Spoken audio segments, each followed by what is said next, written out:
Okay, good morning, everyone. Welcome. I'd like to call this meeting of the Ottawa County Board of Commissioners to order. We're going to start off today with prayer and pledge of allegiance. And we have John Toby leading us today. So, John, if you could come up to the podium and get us started. Thank you. Morning, everyone. Let's pray. Dear Heavenly Father, you are the creator of all things. You are the sustainer of all things. And we desire to honor and praise your name. At times we fail to acknowledge you and we have turned our backs to you, and we repent of this. We humbly come to you this morning asking for guidance and discernment as our county faces many tasks that need to be accomplished. We humbly ask for you to give each of these board members discernment for decisions that need to be made. Please guide their thoughts. Lord, you are righteous, the giver of good things. Give each board member a heart to act justly and to love mercy and to walk humbly with you, God. This morning, Father, we ask a blessing on the Ottawa County Board meeting. We seek your favor at this time, Lord. We depend on your grace and mercy. We ask these things in the name of your Son, Jesus Christ, the Lamb of God, who takes away the sins of the world. Amen. All right, thank you. If you could please stand and join for the pledge.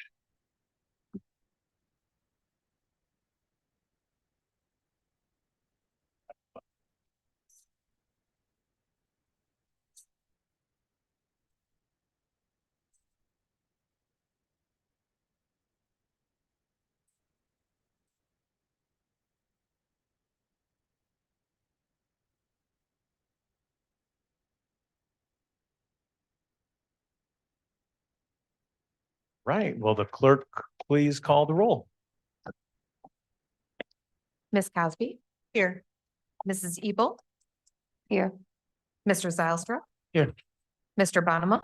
Here. Mr. Moss? Here. Mrs. Wenzel? Mrs. Curran? Here. Mrs. Rohde? Here. Mr. Belknap? Here. Mr. Bergman? Here. Mrs. Miedema? Here. We have a quorum. Thank you. Seeing as we have no correspondence, we'll go right to public comments.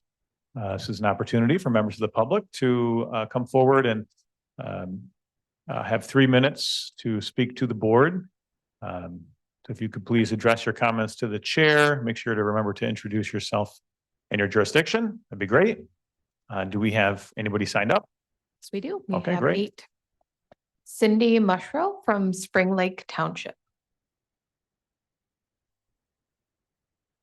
I'm Cindy Mushrow, an apparently second-class citizen from Spring Lake Township, District 10. I'm here to speak about the unfair decision to deny thousands of Ottawa County residents in Districts 3, 4, and 10 an equal say in county government. First, I'd like to address the hypocrisy of changing the county's motto to "Where freedom rings" and then taking away the freedom of dissenting voices to have an equal say in county government. First, you silenced my commissioner by ending the practice of commission reports, and now you are giving him only token assignments on county boards and committees. Please at least be honest about your intentions. It feels like instead of "Where freedom rings," our county motto should be "Where Joe Moss wants to reign." Of the 7 main standing committees, my commissioner, Roger Bergman, along with Doug Zylstra, Jacob Bonema, were each assigned only 1 committee, while Joe Moss assigned himself 6, Gretchen Crosby 5, Commissioners Miedema, Belknap, Rodeo, and Wenzel were all assigned 4. This attempting to silence commissioners who are not aligned with Ottawa Impact results in limiting the representation of their constituents.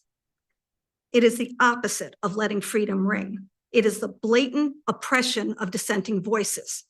The taxpayers of Ottawa County in all 11 districts are taxed at the same millage rate to fund our county government, but some of us are being denied equal representation.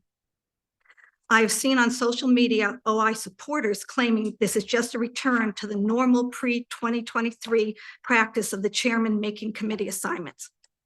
The chairman making the assignments is normal. but a chairman vindictively punishing his dissenters and unequally assigning is anything but normal. It might be legal because past boards did not envision a chairperson wanting to disenfranchise other districts, but it is clearly wrong. It is time for this board of commissioners to raise their governing standards to something higher than what can we legally get away with? This is a distressingly low bar for a county board to set. And unfortunately, per the pending court cases, it appears you are having difficulty even clearing this very low bar.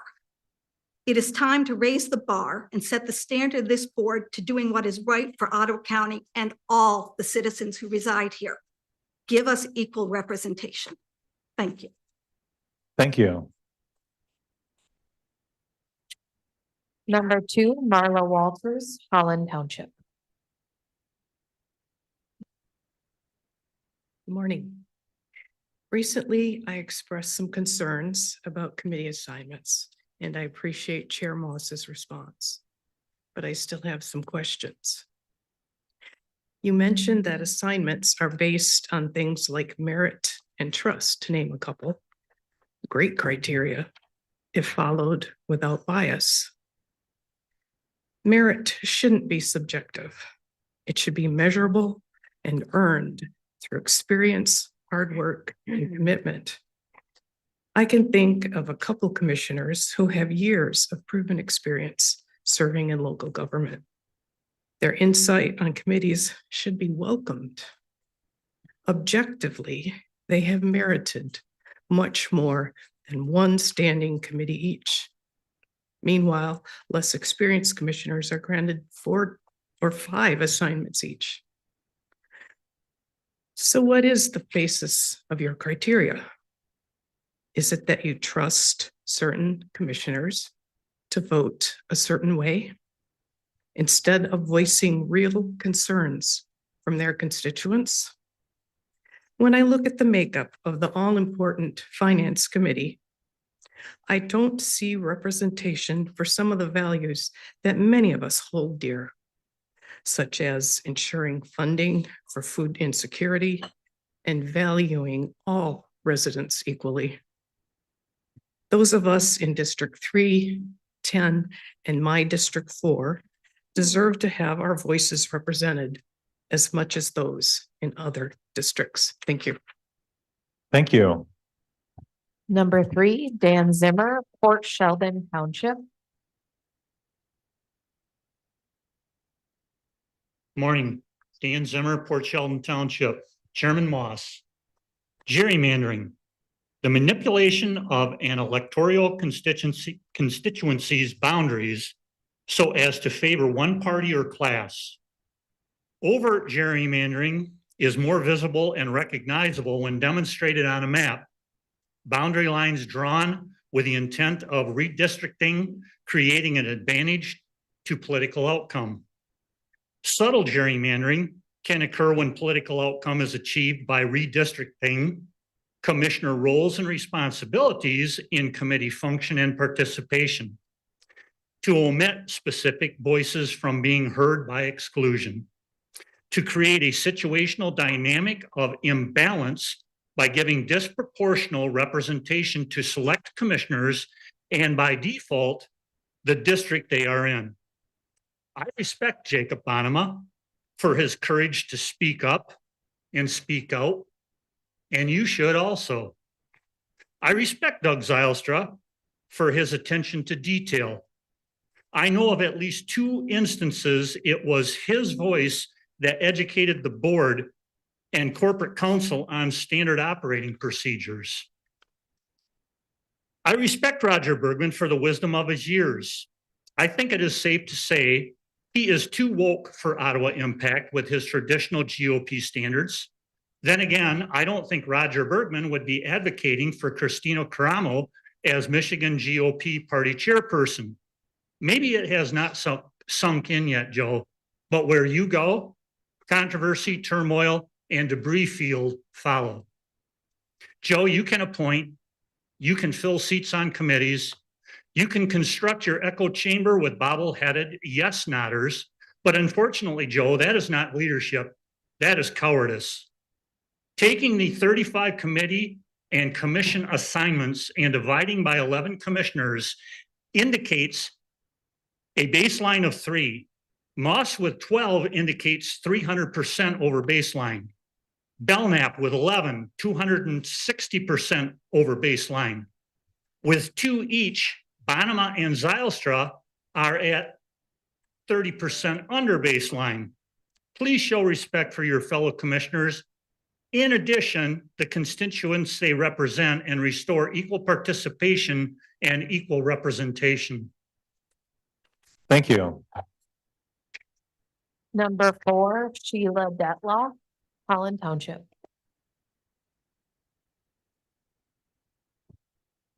Morning, Sheila Detloff, Holland Township. Before I start, I just want to congratulate Commissioner Bonema on your beautiful tiny new grandson.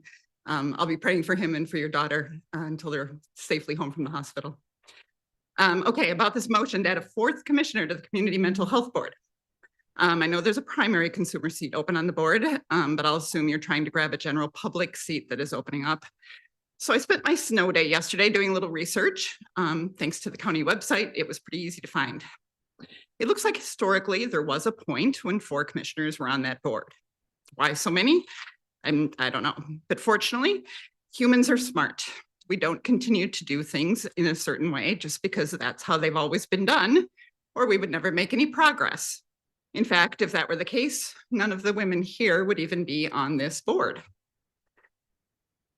Instead, we assess how things are working, what is wanted and needed, and make improvements. So what's wanted and needed on the CMH board? I looked at past talent and recruitment minutes to find out how many members of the public have applied for the board recently. In 2018, a total of 5 people applied for 3 open positions. In 2020, 4 people applied for 3 open positions.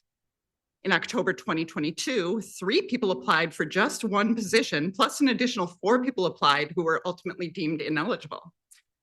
In December 2022, 5 people applied for just 1 position. So in 2022, we had a big jump from about 1.5 applications per position to 5 applications per position from the general public.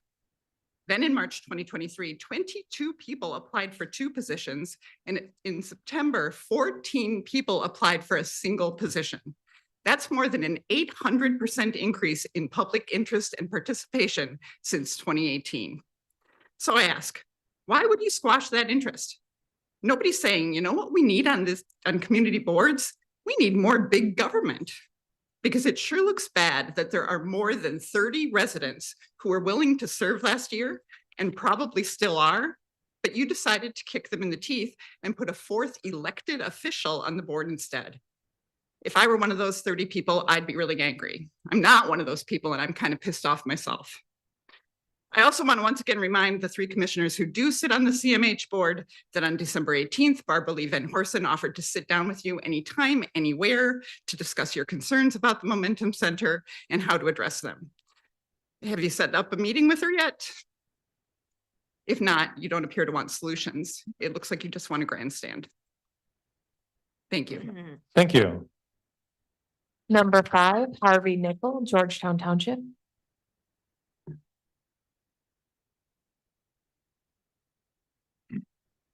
Thank you. I'm Harvey Nickel from Jenison. Thank you for keeping your promises and standing up for the citizens of Ottawa County. Over the past several years, it has become very obvious that our federal government does not value our constitutional rights and freedoms, and it seems like every law that our state legislature has passed this last year is unconstitutional. It is refreshing change to know that our local county government is actually serving we the people and following the Constitution. I found it very interesting that so many of the comments on the January 3 meeting called you hypocritical. It's almost as if the speakers were given talking points to further disparage the Ottawa Impact Commissioners. I also find it interesting that the news media was absent from the meeting of the previous board, especially when they approved the spending of $57 million in ARPA funds. In fact, the way that the previous board handled the ARPA grant is an epitome of hypocrisy. Funds from the American Rescue Plan Act, ARPA, were to provide resources to help communities recover from the COVID-19 pandemic. Ottawa County was able to show $39.7 million in losses, but declared all $57 million as lost revenue. The county had until December 31 of 2024 to determine how to distribute the funds and until December 31 of 2026 to spend the funds.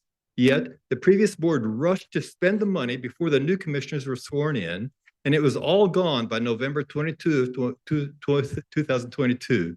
In June of 2021, a committee was set up to determine how to spend the ARPA monies. The committee did not include a single person from the general population or any owner of a small business that was devastated by the lockdowns, and it was completely void of any voice on the east side of Ottawa County. It included business representatives, government employees, and nonprofit leaders whose organizations and affiliates would end up being the primary recipients of the $57 million. The spending was broken down into 5 major categories or buckets. The bucket managers were paid $173,000 just to distribute the money. The previous board also gave $5,000 bonuses to every county employee and $101,000 to every part-time employee. Yet, not a single penny went to the people who lost their jobs, lost their businesses, or lost their homes due to the draconian measures and shutdowns during COVID. Not a single penny went to upgrade the HVAC systems in our schools and government buildings in order to destroy viruses in the circulating air. I have many questions about how these tax funds were spent. For example, why did the previous board rush to spend the money? Was it because they were afraid that the new commissioners would actually use the money to help people whose lives and businesses were devastated during COVID? Thank you. Number 6, Aaron Obitz, Spring Lake Village.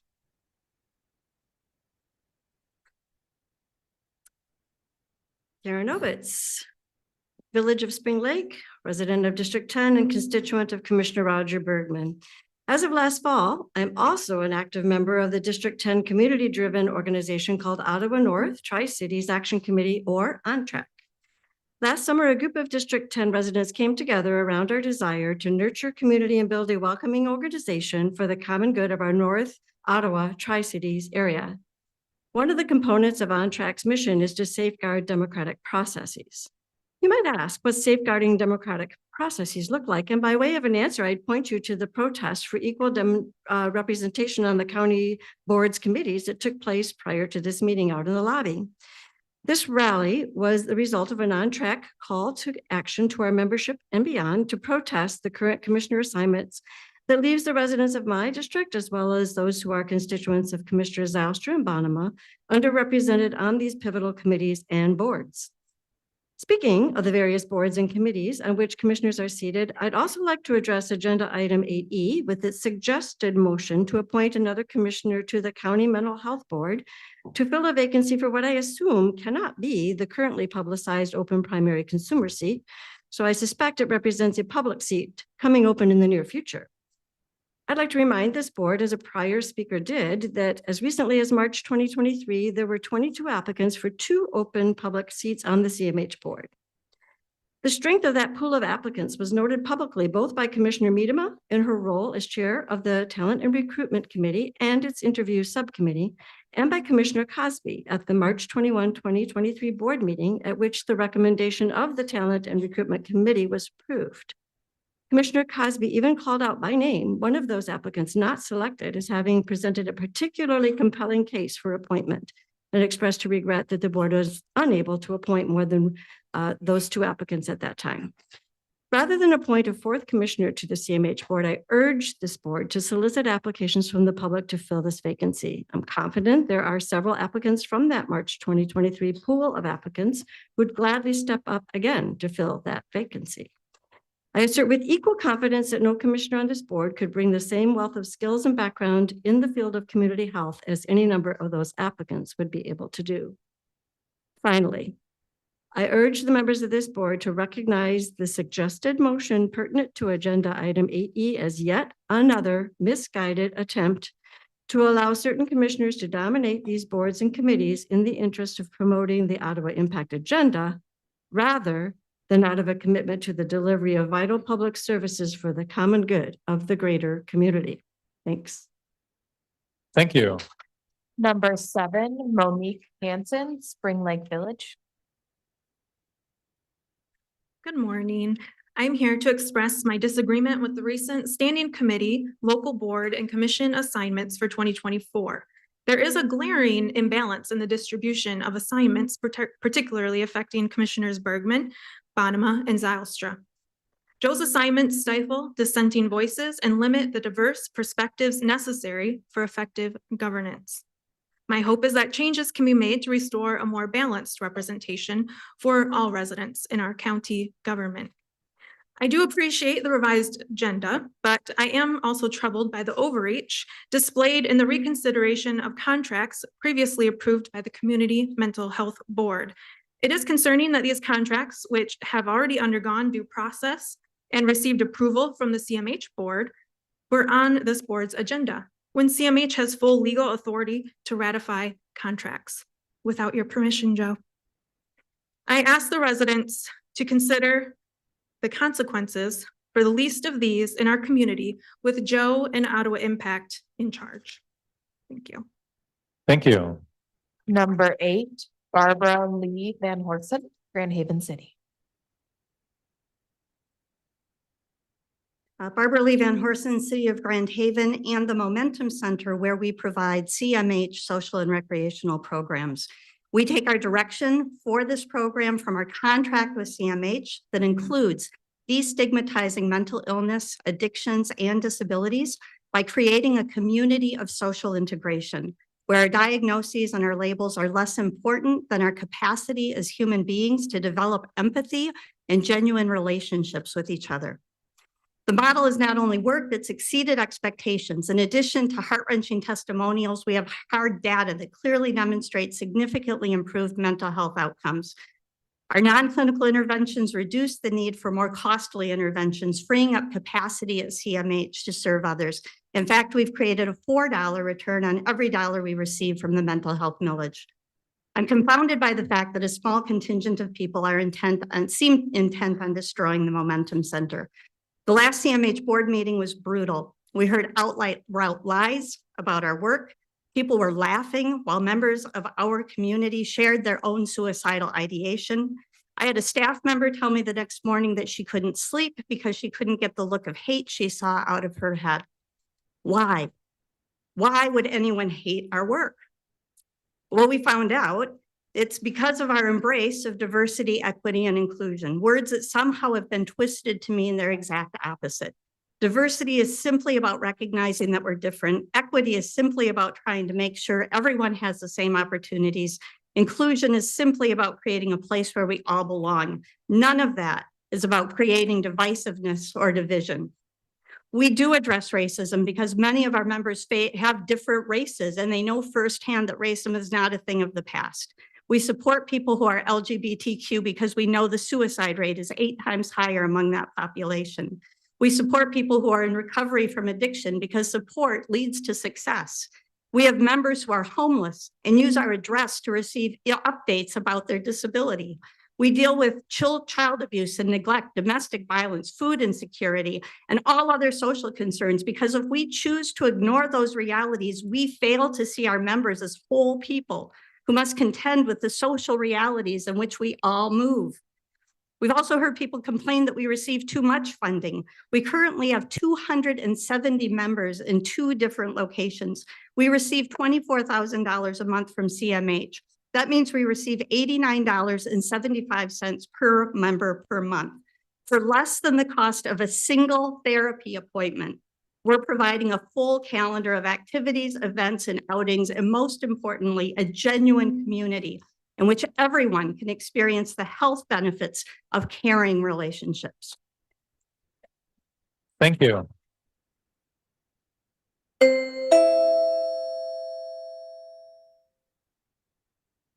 Is there anyone else who would like to address the board? All right, welcome. Megan Ryan from Holland Township, District 4. First of all, I want to say thank you for the small changes to committee assignments that are on today's agenda. Changing the board representative on the MAC would be an improvement based on geography, and I hope that meaningful changes are also made to the Strategic Planning Committee. Those, however, are not enough to correct the imbalance of committee assignments made by the chair. I brought my concerns to the commissioners last week via email, and to my surprise, Chair Moss replied to me for the first time in about a year of reaching out. I want to share part of that message from Mr. Moss. Quote, "Sometimes we have to make difficult decisions or decisions that might upset someone, but we do so based on things like commitment to excellence, merit, honesty, and trust." End quote. I sent a follow-up email with some additional comments and questions, including this paragraph. Quote, "It is very interesting that you say these difficult decisions to underrepresent many residents of the county were based on commissioners' excellence, merit, honesty, and trust.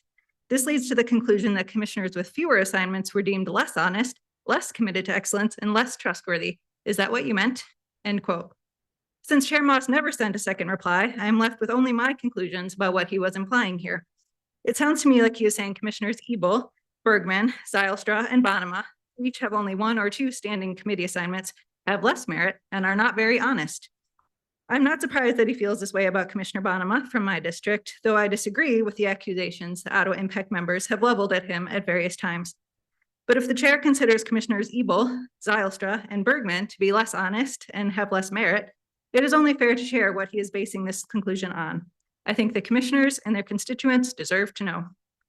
Regardless of how Chair Moss perceives these commissioners' excellence, the residents of Districts 2, 3, 4, and 10 deserve fair representation on community boards and standing committees, especially the 4 committees that meet regularly. Thank you. Thank you. Is there anyone else who would like to address the board?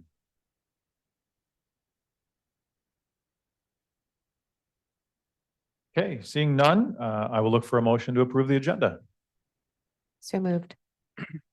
Second. Motion and support. Mr. Chair, can you just point out some of the changes that folks may have from the previous packet?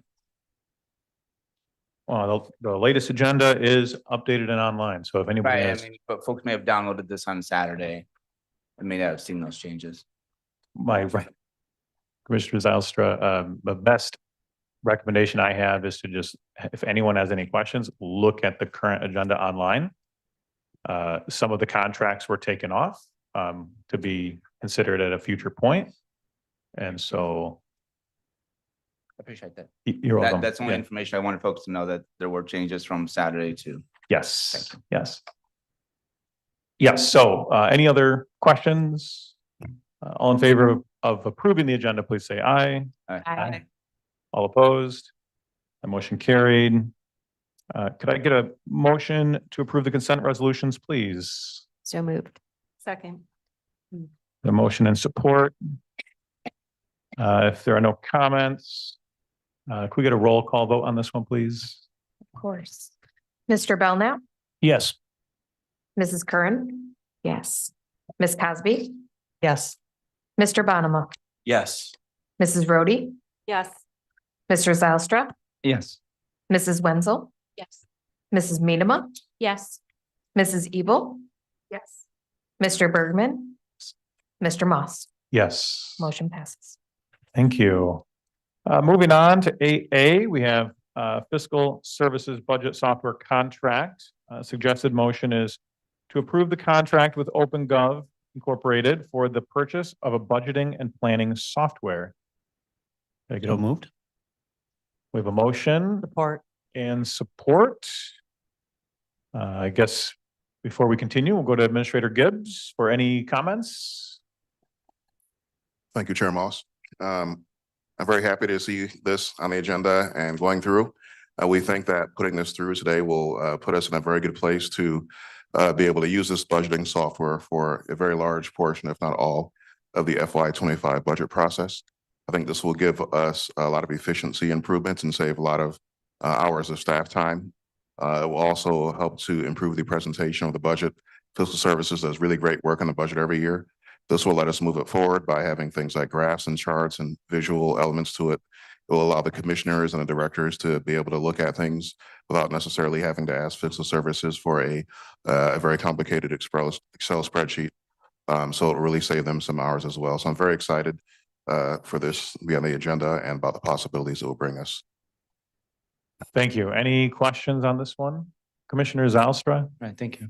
Mr. Gibbs, thanks for that update. When you say it'll be viewable by commissioners, and it says here it's going to be live budget to actual data, does that mean that we will be able to kind of see on our end changes as they're being made? I know last time we were presented with change sheets prior to meetings. which was helpful, but sometimes seeing the process live as commissioners would be very helpful. Yes, I believe that functionality is included. It would also have the ability for you to run scenarios. So to plug in different numbers and see what the overall total looks like when changes are made to budget numbers and staffing, which is something important I think that we need to have so that we're not having to ask fiscal services and have them get something back to us, which adds to their workload. Giving you the ability as a commissioner to run those kind of scenarios yourself, I think is very important. And so that scenario, so if we run scenarios, that would kind of be offline, so to speak. Right, I mean, it right. wouldn't affect Exactly. what fiscal service is doing per se. It kind of gives us a better idea of how Right. changing certain data points inside the budget Exactly. affects the rest of it. Okay, Yes. thank you.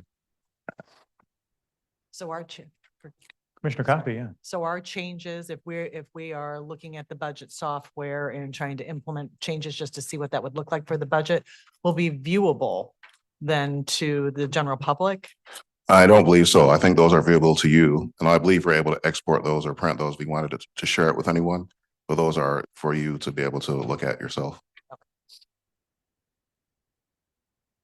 think it's probably worth mentioning that although this would have a great help for fiscal and admin and commissioners. Oh, hi, Karen. It'll also be really helpful for the public as well, because there would be a public facing side. All of this requires setup and work to get to that point. But it would be nice to be able to have a lot of it very visual for people. And I just wanted to mention too, that my question is not about a lack of transparency. I just don't want people to react to something that's just an assumption at that point. Sure. Thank you. Hi, Karen. Hi, I just wanted to mention that when we wrote that about the actuals in the agenda item today, really, when you talk to budget software companies, they really look at budget as the initial creation, monitoring, ongoing. So it's really a all year round software that people will use. So it will have the ability to take actuals as the year goes on and compare them to your budget. It was outlined and do more graphs and data and points and checks. And there's dashboards and there's other things that are really powerful for managers trying to manage their budget. So as far as the actual budget that we're working on, it will have the ability to create a standard format that we want to work with the administration on what that looks like, and then to populate that very easily compared to what we may have had to do with our current software. So I think, it will still, if you have access, all that stuff that Administrator Gibbs said is true. You can run scenarios and do all those types of things too. But for in general public or people who maybe don't have access, we can have that standard format. My sense, press a button, we'll see. And then it will automatically load into that format and be available. And so being able to post updates more frequently and consistently would be, I think, a desired goal as well. Thank you. Okay, any other questions? Commissioner Miedema, and then I just have a question on expected timeline of being able to utilize it. Will this be something that we're going to see noticed for our budget this coming fiscal year, or will we really not see the results of it till maybe 2025? I think 2025 is what we're working to set up. There's a historical component that I don't fully understand all of the data that will be available yet. So there is some outside chance, but we're aiming for fiscal year 25 and then fiscal year 25 actuals. Commissioner Cosby. I kind of had the same question, but do you have an implementation timeline, or am I way too far ahead of the process? We do not actually have that timeline. If this passes, then we will immediately start to engage in implementation. Thank you. I could add that it's not off the shelf software. It takes a lot of setup So I would expect it would take quite some time, probably some months to fully install it, configure it, and build it out for use. And then to also customize it as time goes on. Yeah. All right. Thanks, Karen. Thank you. Okay, could we please, if there's nothing else, we'll go to a vote. Ms. Cosby, Yes. Mr. Bergman, Yes. Mr. Zylstra, Yes. Mr. Bonema, Yes. Mrs. Wenzel. Yes. Mrs. Minema. Yes. Mrs. Curran. Yes. Mrs. Ebel. Mr. Belknap, Yes. Mrs. Rhodey. Yes. Mr. Moss. Yes, Motion passes. thank you. All right, next up is 8B Workers' Compensation Contract Renewal. And the suggested motion is to approve the contract renewal for services provided by Sedgwick Claims Management Service Incorporated for a period of 3 years and total contract cost of $77,974. So move. Second. We have a motion from Commissioner Bergman, support from Commissioner Rhodey. Is there any discussion? Or would we like to hear from Marcy? Marcy, you want to give us just any quick updates?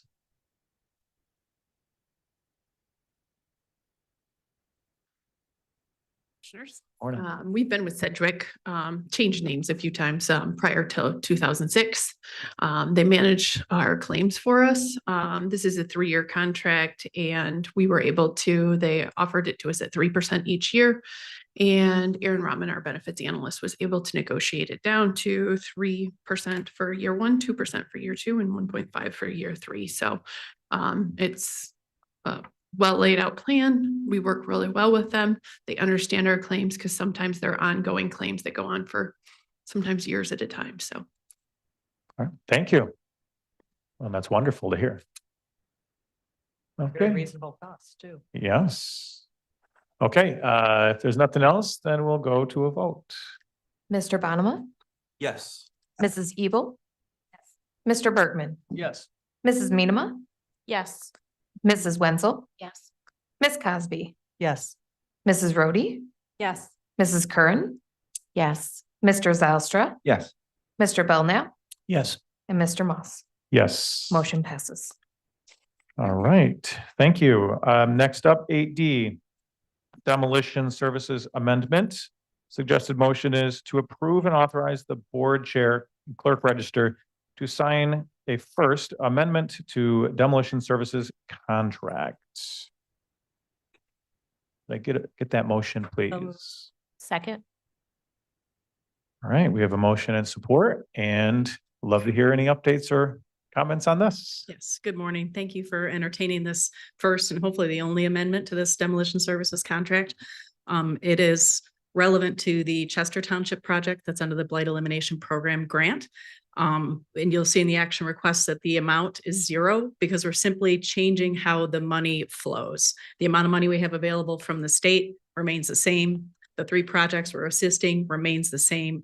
It just allows us to take money from projects that are coming in under budget and apply them to a project that the owner has to bring some money to the table. The state didn't approve that until late in December.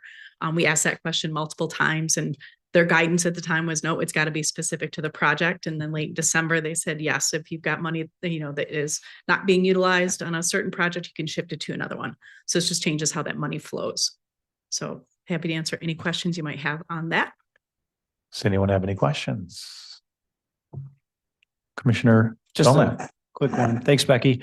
Just for the audience, the location of this is the old crane elevator in Conklin. Yes, it So, right? looks a little different now. Yep. And then within 2 years, the redevelopment will start. The landowner's been super cooperative throughout the whole process. So I'm pretty excited to see what happens there in the little village of Conklin. So, yeah. Okay, thank you. Appreciate it. Thank you. All right. Why don't we go to a vote for this as well? Thank you. Mr. Belknap, Yes. Mrs. Curran. Yes. Mrs. Minema. Yes. Mrs. Wenzel. Yes. Ms. Cosby, Yes. Mr. Zylstra, Yes. Mr. Bergman, Yes. Mr. Bonema, Yes. Mrs. Rhodey, Yes. Mrs. Ebel, Yes. and Mr. Moss. Yes. Motion passes. Thank you. All right, we're up to 8D, MAC adjustment. The suggested motion is to remove Commissioner Wenzel from MAC and replace her with Commissioner Cosby. Could I get that motion, please? So moved. Second? Okay, we have a motion and support. Any discussion? Commissioner Zylstra. Yeah, thank you. Appreciate that. Just like to move to amend the motion to replace Commissioner Wenzel with Commissioner Bonema. Okay, we have a motion to amend. Do we have support? Support that. A motion and support. Any discussion? Just Commissioner Zylstra. I believe, Commissioner Bonema was on last time and gaining some knowledge and gaining some experience, and this is not against Commissioner Cosby, but as public commenters have noticed, there's a kind of a disparity in number of committees, so I think it makes sense to swap out. Thank you. Anything else? I Commissioner Bonema. I just like to say that I'm sure Commissioner Cosby would do a fine job this last year on the MAC. We've met quite a few times on projects involving my constituents, Zealand. And I really appreciate the opportunity of building those relationships, building momentum towards bringing some finality to some of those projects. I'd like to see that happen during my term there. So I'm willing to serve. I appreciate the opportunity to serve. I'm currently only serving on one committee, solid waste. So this would be something that I think would certainly be beneficial to my community to give me a little bit more representation for their interest. So I'd appreciate your consideration for that. Commissioner Curran. Thank you. I feel like now would be a great time to take just a quick step back and look at what's going on here from a more holistic approach. I've heard a lot of folks come and share. Thank you for coming out in this weather. Thank you for being involved in the democratic process. I genuinely appreciate that and want to hear from everyone. I was having a conversation earlier this week with a fellow commissioner, and we were discussing the committee assignments and the disparity. And I asked that commissioner, I said, we have the same disparities here in this county that we currently have in Lansing with the Democratic run legislature. My question to him was, are you willing to make the same type of demands for equal representations for both parties? Was my question to him. And he had a decent response. He said, well, it's up to the other party to do that. And yes, absolutely, the Republicans should be advocating for themselves. But the problem that I see is that we as people are not expecting everyone to play by the same rules. It's good for them, but it's not good for us. And that is not right. I expect there to be equal representation from both parties on both sides of the aisle at all times, because then we're working for the people. Then we're having the conversations. Then we are making sure that we are doing the right thing. And I believe in making sure that all voices are represented. I believe in that, but not just for people who it's good for them. It's good for the goose. In fact, I had a conversation with one of our local media reps, and I asked him, I saw a big article about this in the Holland Sentinel. And I said, are we doing an article on the disparity in Lansing? Are we doing this? Are we creating media that is fair? Are we creating stories or narratives that are slanted and only to one direction? And I hope to see that article. I hope that people start holding ourselves to a higher standard, holding our elected officials to a higher standard across the board, not just, oh, it's good for my party, but not good for anybody else's. We have to start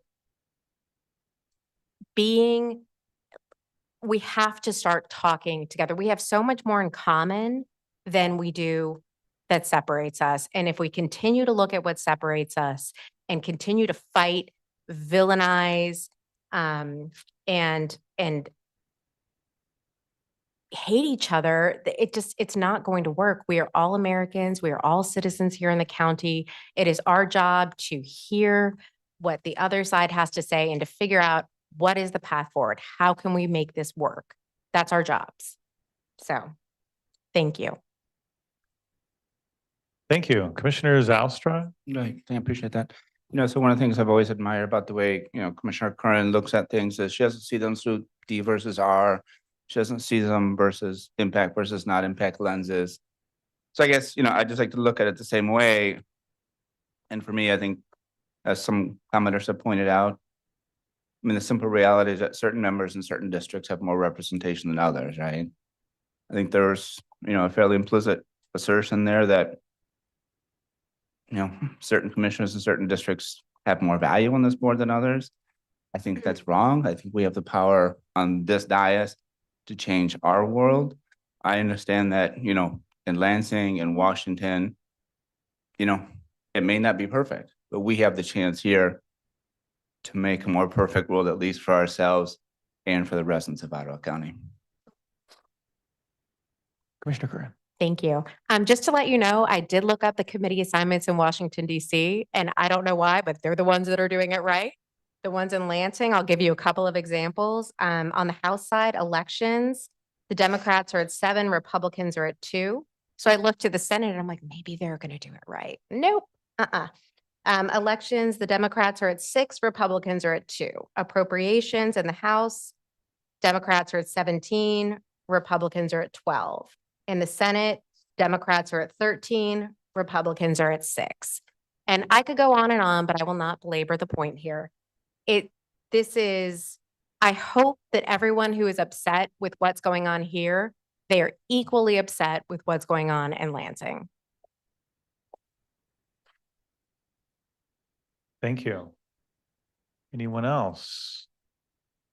Okay, so we have a motion to amend. The motion would be to amend to remove Commissioner Wenzel from the MAC and replace her with Commissioner Bonema. So we'll go to the amended motion first. Mr. Bergman, Yes. Mr. Zylstra, Yes. Mr. Belknap, No. Ms. Cosby, No. Mrs. Curran, Yes.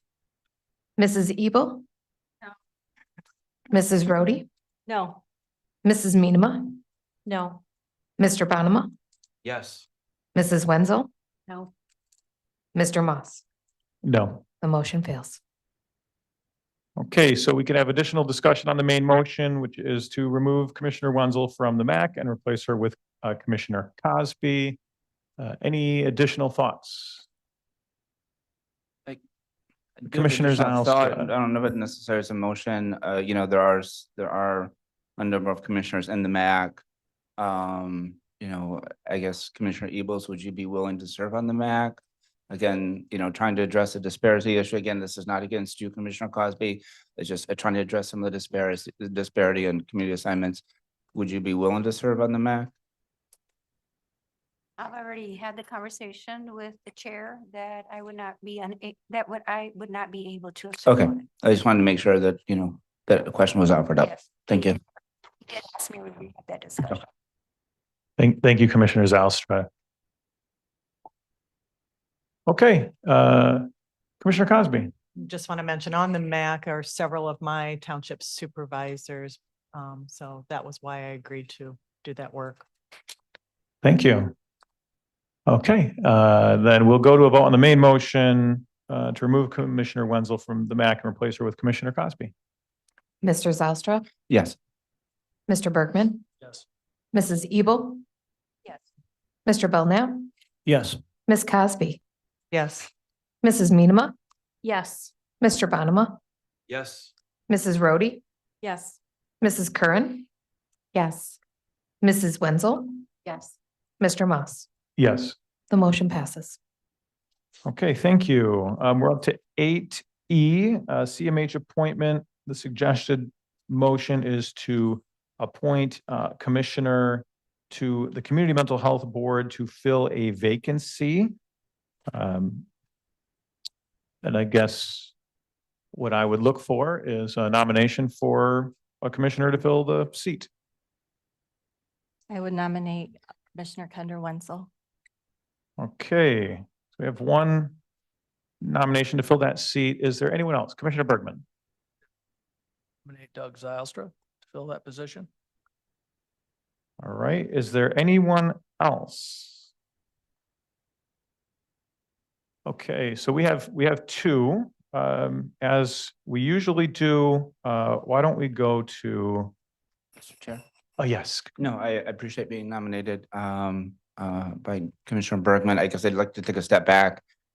As at least a couple commenters noted, there's been a high demand from residents to be on the CMH. I know in the past we've had 4 commissioners. That was mainly driven by the fact that it was hard to find residents who are interested. Towards the end of 22, we began to see a lot of folks interested in the CMH position. 23, obviously, that interest is only, exponentially grown. So I'd move to send this to TNR so that they can advertise the opening and have a resident as opposed to one of us fill that position. So we have a motion to send this to Talent and Recruitment. We have a second. We have a motion and a second. Any discussion? I guess I will add that to my knowledge, Talent and Recruitment is going to be handling 4 of those positions in the next month or so. So this would be a 5th. I think personally, I'd like to see that 4th commissioner that can be on this board be added to the board. So I'm going to vote no on the motion to amend and hope to see a commissioner. Any other comments? Commissioner Curran. Thank you. So the composition of the board, is this technically a commissioner seat that we're filling, or is this normally, because I know that there's has to be.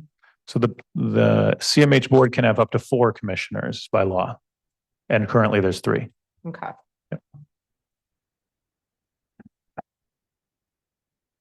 Commissioner Ebel. Yes, just to clarify. So this is not taking the place of any community members. That's what you're saying, or? There was a general public seat and the person resigned from the board. So it needs to be filled. Okay, is that separate than this? No, the seat that's vacant was from a general member of the general public. Okay. And so in the past, that seat had been taken away from a commissioner seat and given to someone in the general public. That's what I know of the situation. Okay. And so my recommendation would be that we go back to having 4 commissioners and then 8, I think it's 8 members of the community. Okay, thank you. Anything else? Commissioner Bottoма. Mr. Moss, how come do you always broadcast how you're going to vote before you vote to the board? To be helpful. To be helpful to have dialogue as a board. I've got over 25 years of board experience, and it's very out of the ordinary, and it makes the room uncomfortable when you do so. Oh, thank you. Okay, anything else? Commissioner Rhodey. Yep, I would just note that there are Robert's Rules trainings that actually specify that when you talk and you give a point, that you should say how you're going to vote and encourage others to vote the same way that you're thinking. And so it's actually fairly normal. It might not be something that we see every day in this boardroom, but it's actually a fairly normal procedure. Thank you. Anything else? Could you just restate the motion? Yes. So the motion is to send this item to the Talent and Recruitment Committee. And have a resident fill the spot. And have a resident fill the spot. Any other questions? Okay, let's go to a vote on the motion to amend. Mrs. Ebel, No. Ms. Cosby, No. Mrs. Medema, No. Mrs. Curran, Yes. Mrs. Rhodey, No. Mr. Zylstra, Yes. Mrs. Wenzel, No. Mr. Belknap, No. Mr. Bonema, Yes. Mr. Bergman, Yes. Mr. Moss. No. The motion fails. Okay, we'll go back to the main motion where we have nominated two commissioners. One would be Commissioner Wenzel, one Commissioner Zylstra. Any additional comments, or we'll go to the method of voting we use traditionally where we state the name of the person we'd like to see. Okay, so in this vote, you'll be either voting for Wenzel or Zylstra. If we could please take the roll. Mrs. Wenzel, Wenzel. Mrs. Curran, Wenzel. Mr. Zylstra, Zylstra. Mr. Belknap, Wenzel. Mrs. Rhodey, Wenzel. Mrs. Medema, Wenzel.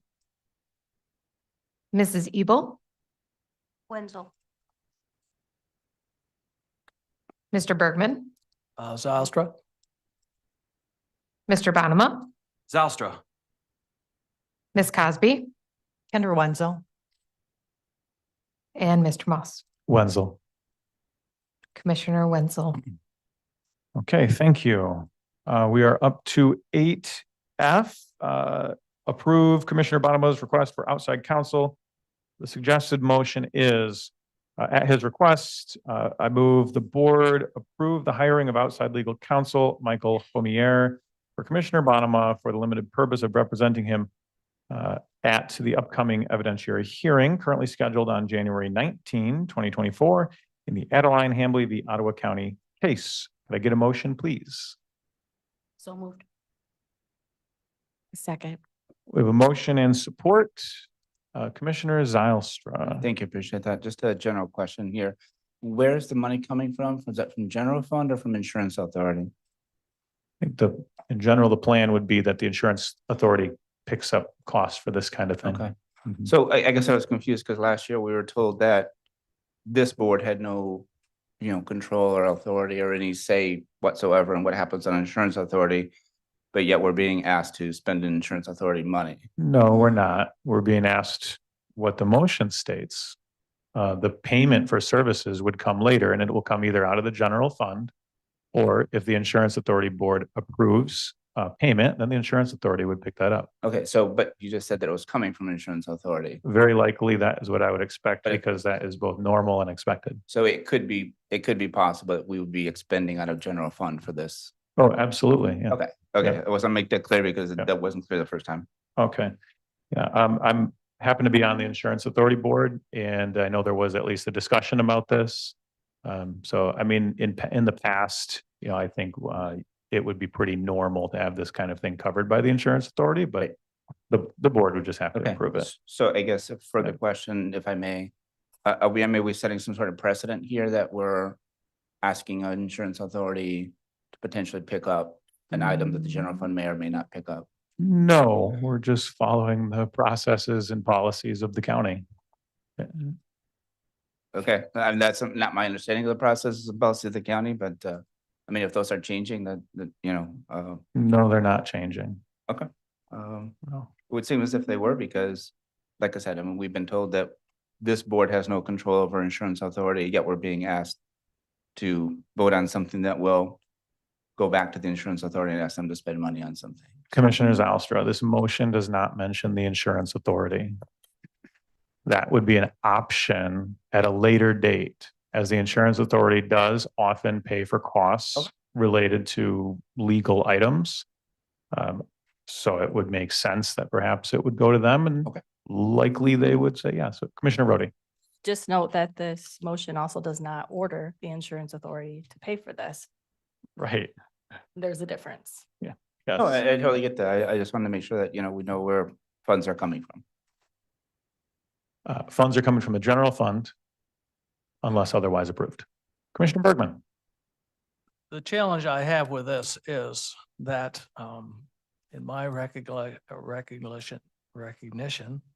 I don't remember a board member ever asking for counsel. And so I have a challenge with this. Mr. Bonham, I appreciate the fact that you're asking, but I'm not sure that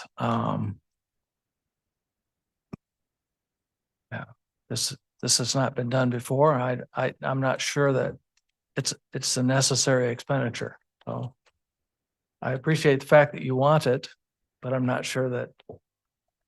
Maybe I could address that. Sure. Yeah, go ahead. Yeah, we are living in unprecedented times with the way that this board is involved in so much litigation. Like you, I've been called to testify on what happened during November 6th. What's interesting about that is I'm the client of corporate counsel.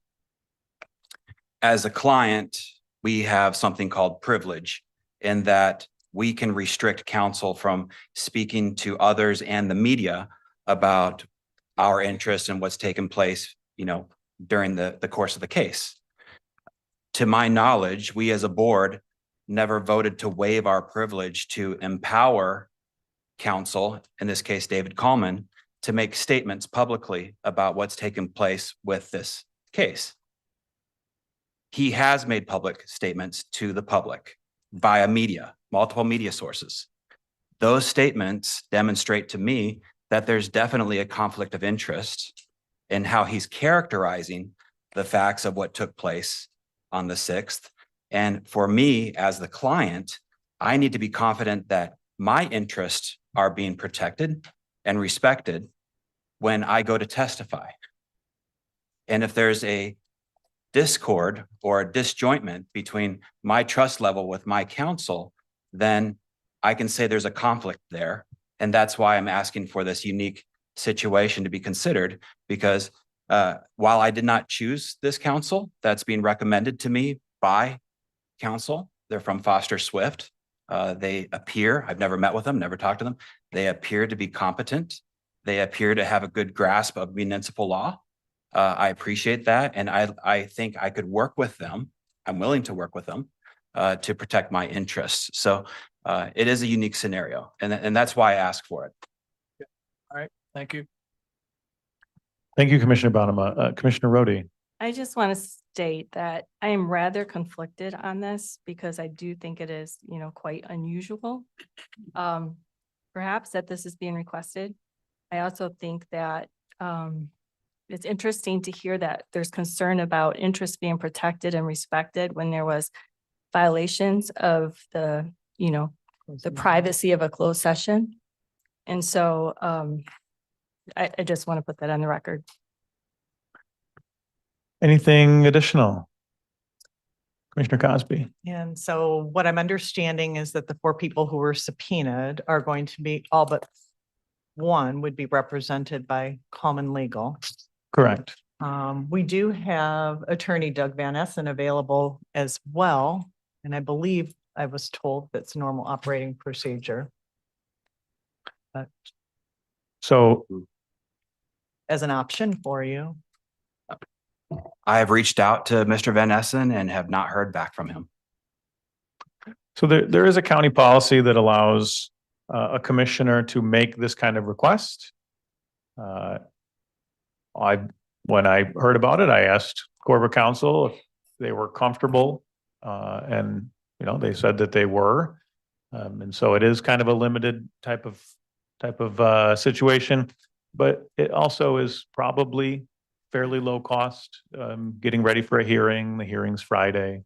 So at this point, I guess I would echo what Commissioner Rhodey said. Maybe not my preference, but also, I would be okay with supporting it. So Commissioner Curran. Thank you. And I would like to point out that we also, Clerk Roebuck also did receive his own representation. So I wouldn't say that this is completely unprecedented since we did this for Clerk Roebuck as well. So.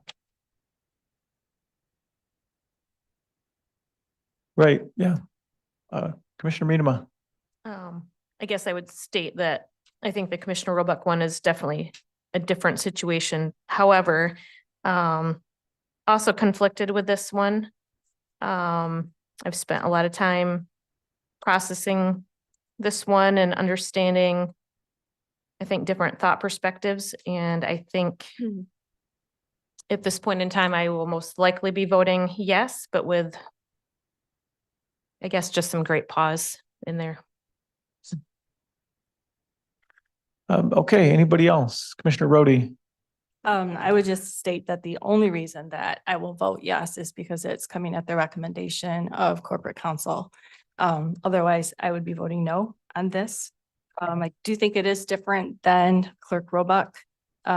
He is an elected official and he had very specific and different legal considerations, given that he was asked to disclose the contents of, a closed session. So I do think that situation was different. Okay, anything else? Okay, well, then let's go to a vote, and I will summarize the motion as the request to approve Commissioner, outside counsel for Commissioner Bonema. Commissioner Curran? Yes, I do think that there's room for pause on this. And I actually, I think I'm going to be voting no on this one. Mhm. Yeah. Okay. Commissioner, Chair, can we have legal make some comments on this? Absolutely, yeah. Well, I'm not quite sure what kind of comments you want me to make. I will say this is that Commissioner Bonema did follow the policy, the legal policy. He requested separate counsel to the administrator. And it's before the board because of that. Commissioner Bonema has outlined that he has certain things that he feels are in conflict with us representing him. And so we are okay as far as recommending that outside counsel. He does not get to choose which outside counsel he gets, but we found this one and he's very good. Thank you. Commissioner Rhodey? I just also just want to clarify too, just so that, the public is clear that it is for the limited purpose of representing him at the upcoming evidentiary hearing currently scheduled on January 19, 2024, and that this is not an open checkbook ongoing situation where Commissioner Bonema has legal counsel readily available. Can I also add to that statement? We aren't sure at this time that there will even be an evidentiary hearing. So there's still a lot of questions swirling around this particular situation. So it is on a very, very limited basis that this is being put forth. Okay, thank you. Commissioner Curran? Thank you. Yeah. As I'm thinking through this, I think that my concern is number one, the finances, is Commissioner Bergman had mentioned, but then is every time the board sued, are we always going to, or is our commissioners going to ask for an attorney to represent them in every case? And by voting yes on this, it creates that precedence. That's my concern. I'd be okay with creating that, if, as you call it, precedence, because of the specific circumstances. I try not to look at decision-making as only whether or not it creates precedent, but look at the specifics of the request, the person who requested it, why they requested it, that kind of thing. So I definitely understand your comment. Congratulations. And just. Commissioner Cosby, Yeah, yeah. so I had the same question. But I believe per policy, this opportunity is offered to the commissioner, correct? Yes, it is. Absolutely. And if I can also add this, as far as the way this could be financed or paid for, it's being voted on by the board per the policy, but then the request can be made to the insurance authority to cover those costs. It's also probably relatively low cost prep for one hearing with a good attorney. So I don't think there's any major issues with cost on this one. But Commissioner Rhodey? I would just ask, like, how many hours would you anticipate this would be? I mean, would there be any benefit to putting a limitation around the number of hours that we are agreeing to? For instance, if a client wanted you to prep them for 40 hours, are we willing to pay for 40 hours of prep for a one-day hearing? Or, are there some reasonable boundaries that we should put in place here? That's a very good question. I doubt very seriously that we're even get close to 4 hours, let alone 40. I suppose,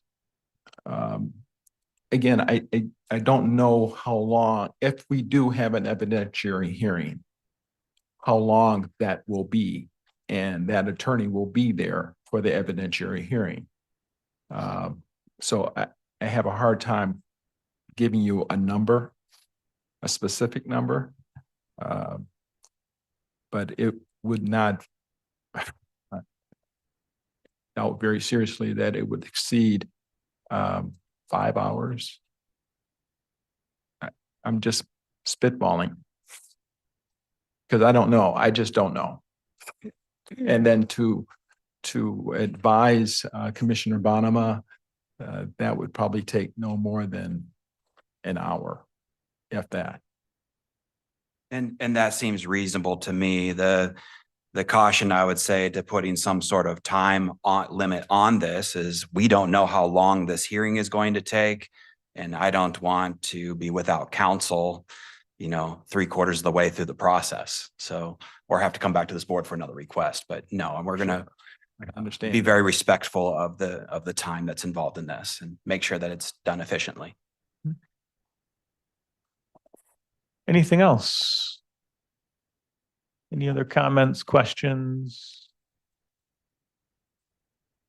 Okay. Well, why don't we go to a vote? Mr. Belknap, Yes. Mrs. Curran, No. Ms. Cosby, Yes.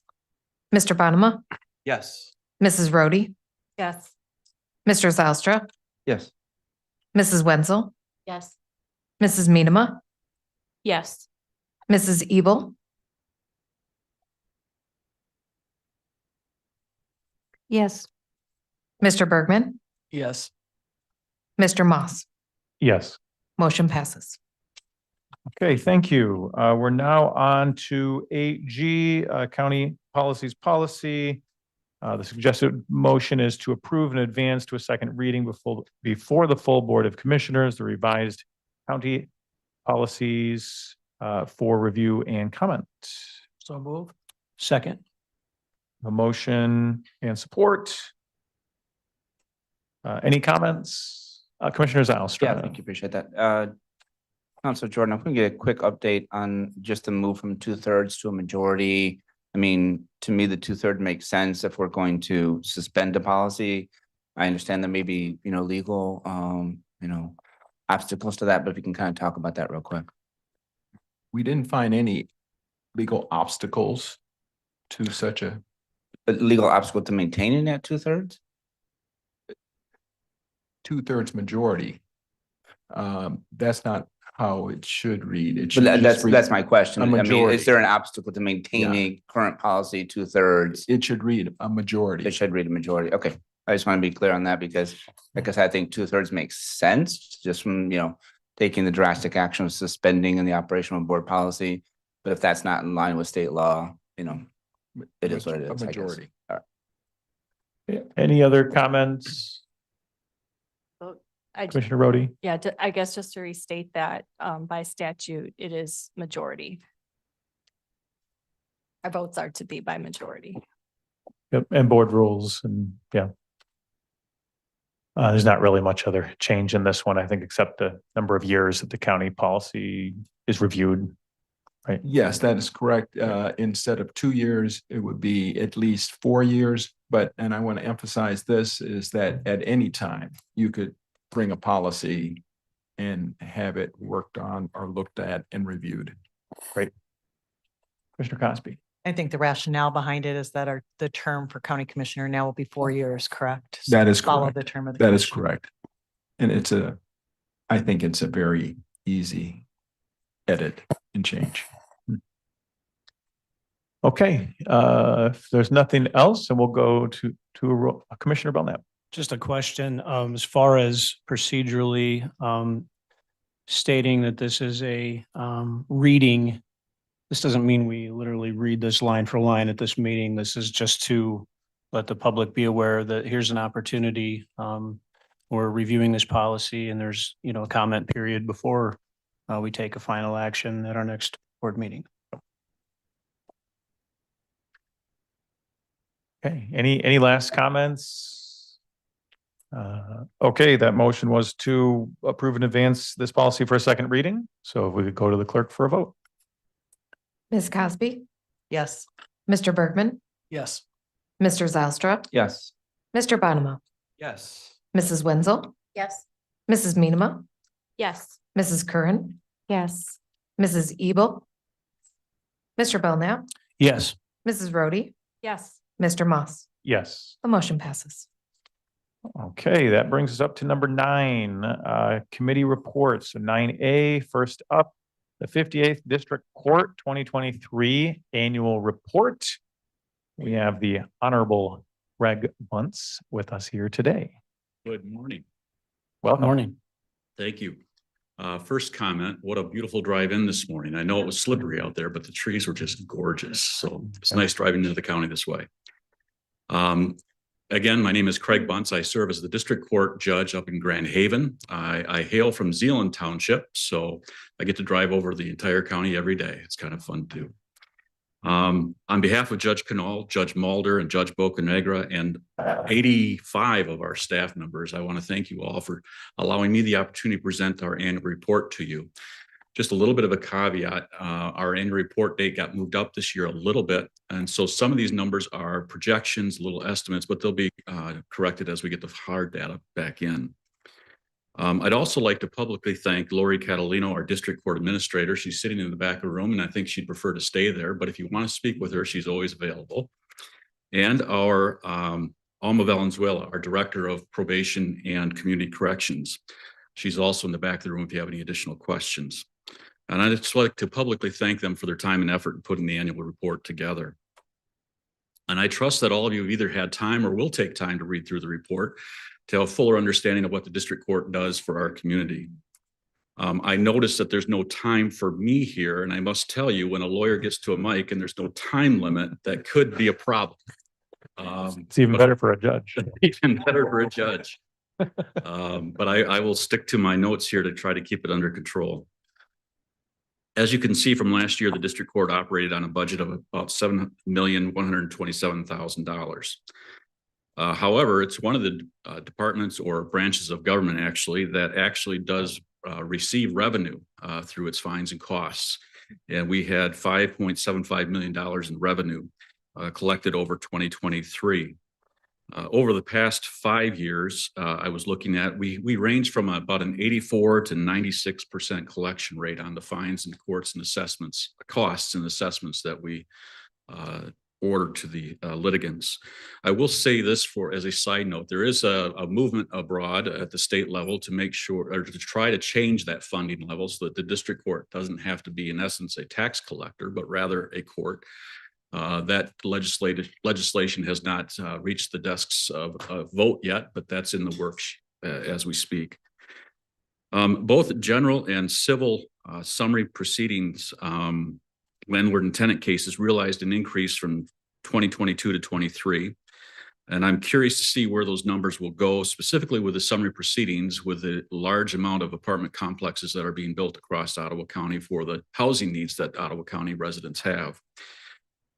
We anticipate an increase in the small claims filings in 2024 due to the jurisdictional limit that was raised an additional step this year to a $7,000 limit. So those that may have had to go to a general civil filing may decide to keep it at a small claims filing, which gives them a little more prompt action and resolution of their claim in the district court. Criminal misdemeanor cases continue to trend upwards, whereas felony cases remain stable over the past 4 years, which is a good sign that we aren't being a significant increase in our felony caseload. Parking and non-traffic civil infractions have trended upwards over the past 2 years. Traffic civil infractions are estimated to be slightly lower. We project the case age rate will remain or that we will meet or exceed the guidelines set by the Michigan Supreme Court. I know there's been some discussion here at the board level about creating dashboards to accurately see how work is being done from year to year. The Supreme Court has actually instituted that over a number of years to the courts across the state, utilizing a statewide dashboard that any citizen or member of the public can look up on the Michigan Supreme Court website if you want to dig into data and see how our courts rate as against other courts, how our courts meet and exceed guidelines that are set by the Supreme Court. You're welcome to do that. The District Court Probation and Community Corrections Department continues to provide excellent services that protect the public through an evidence-based pretrial service, including bond recommendations and enforcement, to sentencing recommendations and probation violation enforcement. The probation office is a very busy office. Over the last year, the judges of the district court have asked them to review 2,263 individuals for pre-sentence investigations to help us fully understand where a litigant comes from, where a defendant comes from, what needs might be to be addressed in a particular sentencing. They conducted over 11,778 home checks. That's actually going to someone's home, speaking with them at their door, going in and checking the home environment, making sure that they're abiding by the conditions that the courts and judges have set for them to live. They conducted over 3,869 bond screens.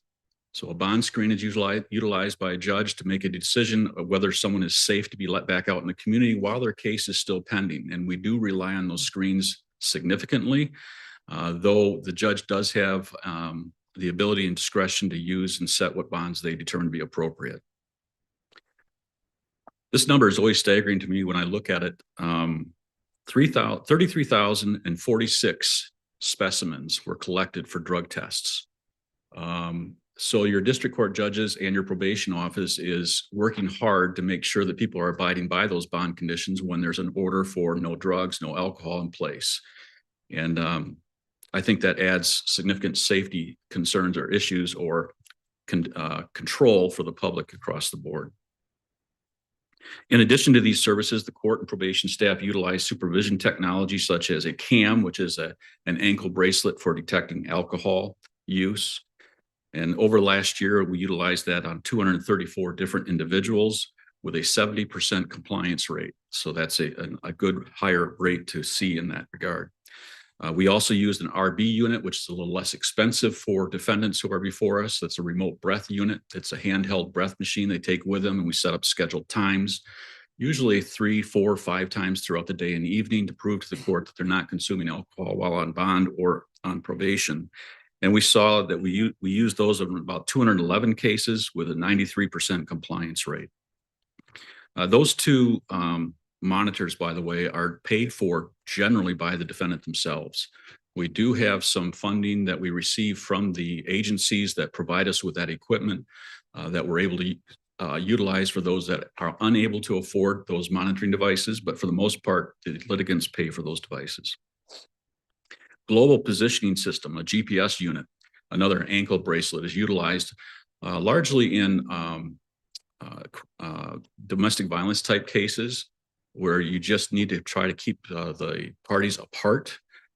We utilize those in 107 different cases.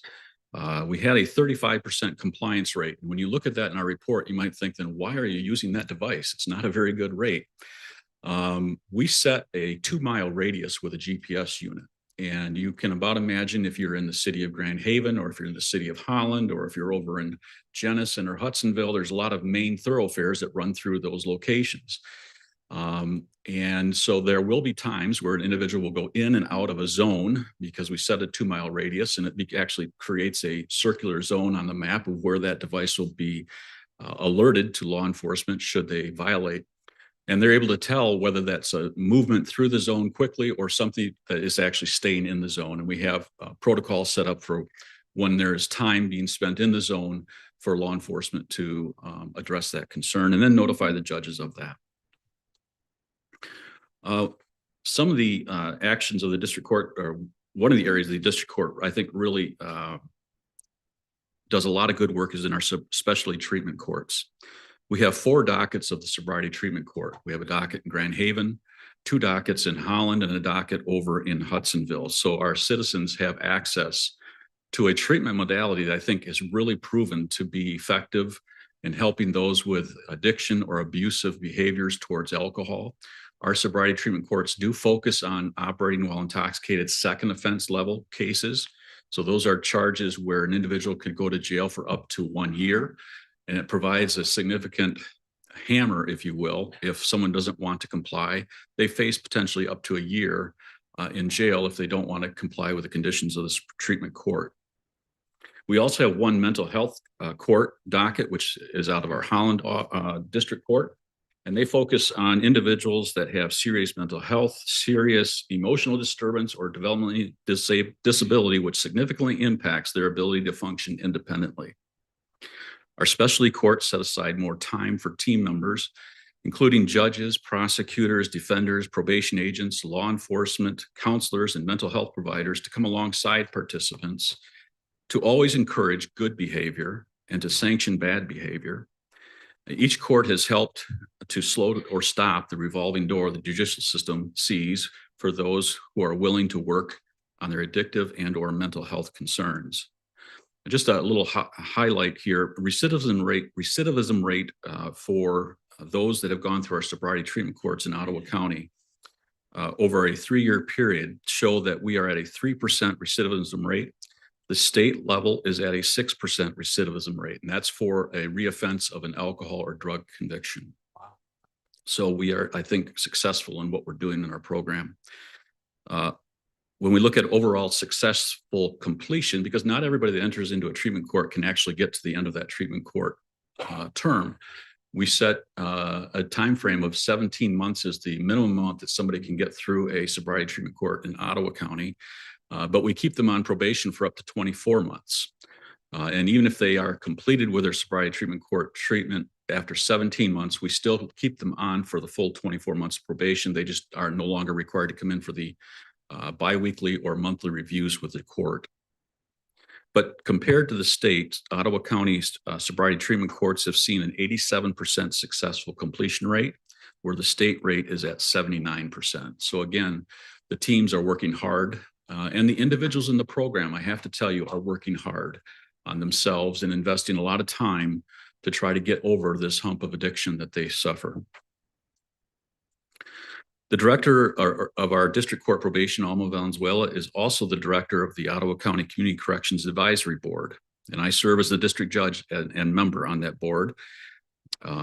This board was established in 1988 by Public Act 511 to ease jail and prison overcrowding. There's a number of tools that are utilized to try to ease that overcrowding over time. I just want to highlight 2 of those tools. One was the community service work and jail alternative work services. They're both built around providing community service in lieu of going to an incarcerated state. Between those 2 programs in 2023, there were 14,592 hours served by people ordered into those programs. If you contribute a $10.10 per hour rate, which seems pretty easy to get these days out in the community, you apply that to those hours, that gave the community $149,379 of labor cost back to the community, which I think is significant. This reported work was being done at the same time the state required compliance with its clean slate legislation. I'm sure you've heard of that. And while the court probation staff were developing and preparing to transition to a new case management systems, which always causes people a little bit of consternation, changing the way you do, changing the way you operate. And we have now at the district court, we'll be entering into the JIS system at the state court system.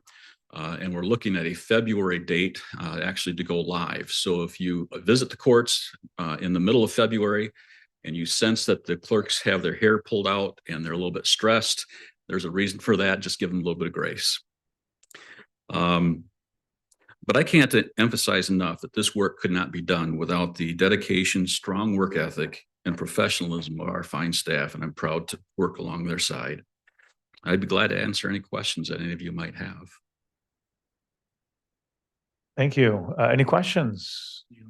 Oh, I was just. Commissioner Cosby? Going to make a statement. I want to thank you for revealing to us that some of the fascinating work and service you're doing behind the scenes. And it's expensive to become entangled in the legal system. So just hearing more about the mechanisms and the resources and deterrents that you have to prevent recidivism with terrific results. I want to really thank you for the opportunity to learn about this because I would not have known about it. Thank you. Yes. Thank you, Judge Botts. Yeah, and I would encourage you and anyone as on the commission, if you'd like to come and visit one of our treatment courts, if you would contact Alma Valenzuela, she'd love to line up a time when you could come and actually see a commencement of one of the programs. You'll see where a life has actually changed. And that's one of the things that as a judge, you don't get to see too often. You deal with the behavior up front and then you send them on their way for their services. And you don't generally get to see what happened as a back result. But in our treatment courts, I get to know those individuals. I get to see what happens in their family life. I get to see how their children get to know their mom and dad again. And then when that commencement happens and you get to hear about how their life has truly changed, it's a wonderful thing. And I'd love to have you be a part of that if you'd like to. I enjoy that. Purpose-driven life. Yes. Yeah. Yes.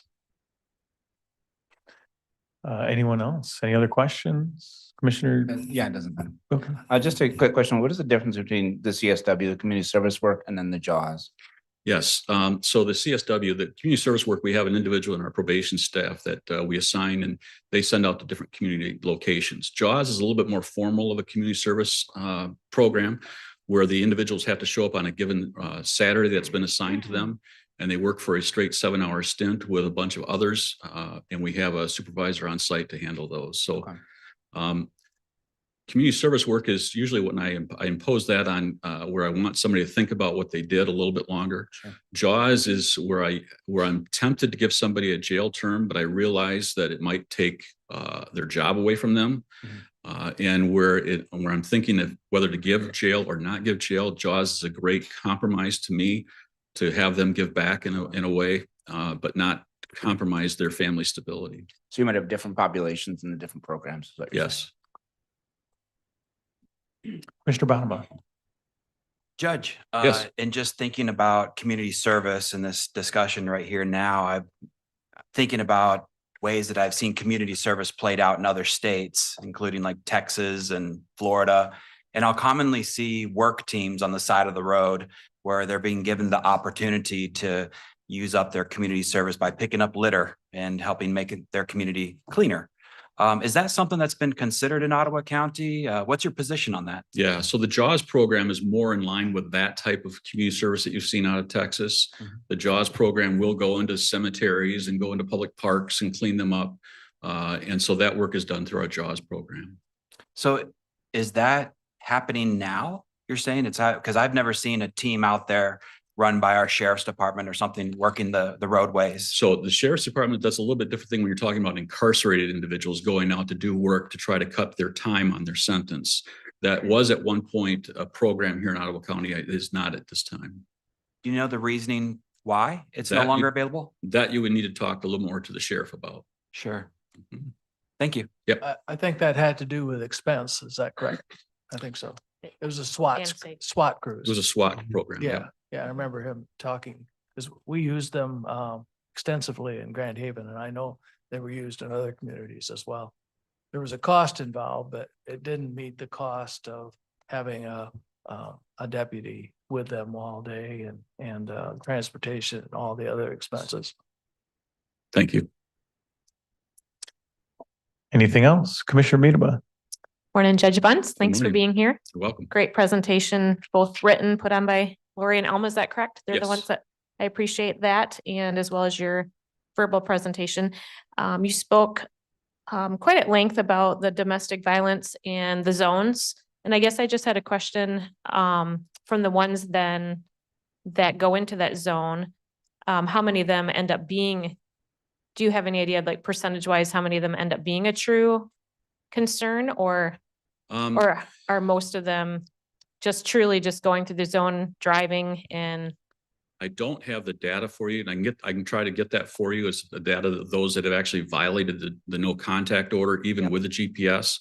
I will tell you that when that happens, they're arrested, or if they're not arrested, they're not found at that time.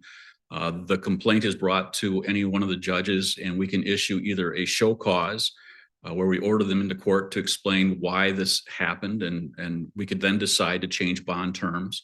We could incarcerate them at that time if we wanted to. Or I could issue a bench warrant if the risk was too severe. I could issue a bench warrant and have them picked up on a warrant and brought before me. Okay. I had just wondered, you had mentioned that it was about the 30% of keeping Yes. them out of the zone. So I just wondered if that was a ongoing conversation that's happening. It's been an ongoing conversation over the last several years because our zone was actually larger at one point in time. And so we had Central Dispatch was concerned with the number of calls they were receiving and trying to forward onto law enforcement because of those drive-throughs, if you would. And so we've reduced that zone a bit to the 2-mile range to try to prevent that number of reporting. So I think the 30% probably would have been more like 5% if I were to pick a number before. So we are working on that. Okay. And then my other question, and I'm not sure if I'm going to phrase this correctly, but you talked about the sobriety probation and then the recidivism rates. Is it an indefinite time to be considered recidivism? Or is there a certain timeline that someone has to meet and then they made it maybe past 5 years, 10 years, and then it starts over again? Yeah, the rates that we're quoting here are 3-year recidivism time. Okay. Studies have shown us, at least, that if you can have somebody remain off or sober for 24 months, the recidivism rate drops dramatically. And I think that might be why we started looking at a 3-year time frame to see whether there was recidivism in that time frame. But those rates do not encompass 10, 15, 20 years out. Thank you. You're welcome. Commissioner Rhodey? Yeah, I just want to express thanks to you and to your people for all the work that you guys do in helping people rehabilitate and, really get their lives back on track. I just really appreciate your work. Thank you. That's one of the reasons why I enjoy district court work so much is it's oftentimes the first court contact an individual has.